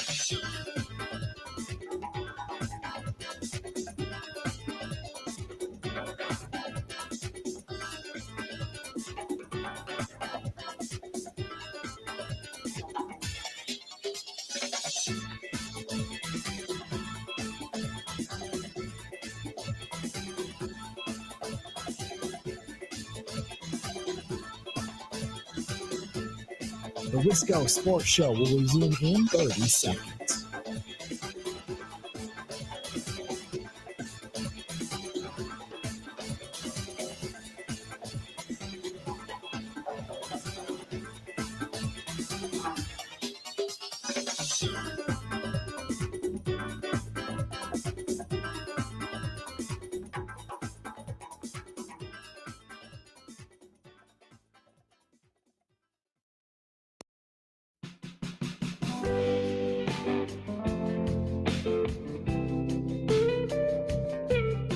Final segment of the Wisco Sports Show. I got a comment or two from Matt LaFleur. The mailbag is it's baggy. It's rather flaccid today. There is one question that came in yesterday that I'm still laughing at. I forgot I read this yesterday, and now I'm cracking up at it again. Chris emailed in and says, Grant, who is on your Mount Rushmore of Wisconsin talk radio? Charlie Sykes has to be the GOAT, right? I don't know. I mean, Bill's on there. Bill has to be on there, right? Bill might even be George Washington. Growing up, I listened to local radio. Talked to a lot of people who work in sports talk radio or television. Growing up, ESPN radio was just the thing. And it probably was. I just always listened to local people. So not necessarily talk radio, but I grew up in the Chippewa Valley listening to Mike McKay and Donuts in the morning. Or you get a little Jay Moore on Moose Country. That's what I grew up listening to. Again, not exactly talk. I remember Vicky McKenna being on one of my presets. This is in high school. I don't really remember a single thing about her show other than she used Eminence Front as a bumper, which I always appreciated. It's just kind of a banger. So I wish I had better answers for you. I am cracking up at the question. I don't have an answer, but the question is a good one. Charlie Sykes for many would probably be on there. Yes. I think Bill for many would be on there. He's certainly on certainly on mine. Maybe the Mount Rushmore. Here is Matt LaFleur. This is something a lot of people are getting after him for, rightfully so. This made me feel a little bit better about the decision to play Zach Tom and what comes next. So here's Matt LaFleur. You hear the full questions and answers from earlier this afternoon. Further re-aggravated to a point where it's going to be a longer wait period? No, I would say further re-aggravated. I think it was more or less, it's always hard to simulate what you're going to face in a game. And I think he just, and I mean, you have to ask him, but I just think that the force of the guy that he's going against, it hurt him. So he didn't feel like he could go. So I talked to him on Friday, and he seemed to be struggling with, I need to be there for my team. They're counting on me, and I can't go out there if I'm not going to be effective. So how do you get from him feeling that way to giving him the green light? And then, I mean, like you said, after the game, you can't have that happen. Yeah, it's tough. Like I said, I just think I would chalk it up to, it's hard to simulate what these guys are going to go against in the game. I mean, we did our best in terms of trying to put them through enough, and certainly had them going in practice, but still the game it's a different speed. But you're confident there's no setback there, right? Correct. I know it's apples to oranges here, but Jair in 23 had the knee injury, and it seems a struggle to get him back on the field. Is there something that's done about the return to play protocol, for lack of a better word, just to make sure that when a guy's ready, that he really is ready? I think there's every situation is a little bit different. So I'm confident in our guys. I think they do a great job. They're thorough. Certainly the players got say so into the return to play as well. And in terms of their confidence level, obviously, first and foremost, you have to be cleared medically. And we never want to put a guy out there that could potentially have a setback. So I think those guys do a really thorough job. It has been a conservative staff kind of by nature over the years. Does that change a little bit to maybe have a player's a little bit more say than typical, or? No, I think it's been pretty consistent, at least in my time here. So the other comment from Matt LaFleur today is this question from Jason Wilde before Matt LaFleur basically all but calls out Rasheed Walker for talking about going undefeated. I just think this league is such a week-to-week league, and you can never lose sight of that. And you can't take any moment, any game for granted. And the goal, and I've said it a million times to you guys, I don't think I've obviously said it enough to our team. The goal is to go 1-0 every week. And it pisses me off when we start talking about things outside of the next game, things that are way down the road. Like, focus on, keep the focus on the present, on the now, and worry about getting better each and every day. I don't know that they always love Rasheed Walker. Like, Matt LaFleur got up his ass in camp. Mike Clemens told us about that, like, pretty publicly, pretty loudly. Matt LaFleur's also a little bit of a red ass. Like what he did to Enigbari 2 weeks ago, which is funny. I was texting a friend about this earlier today with the pre-snap penalties, and Packers fans like, well, why doesn't he's got to choose someone out. He's got to make a point here. I'm like, okay.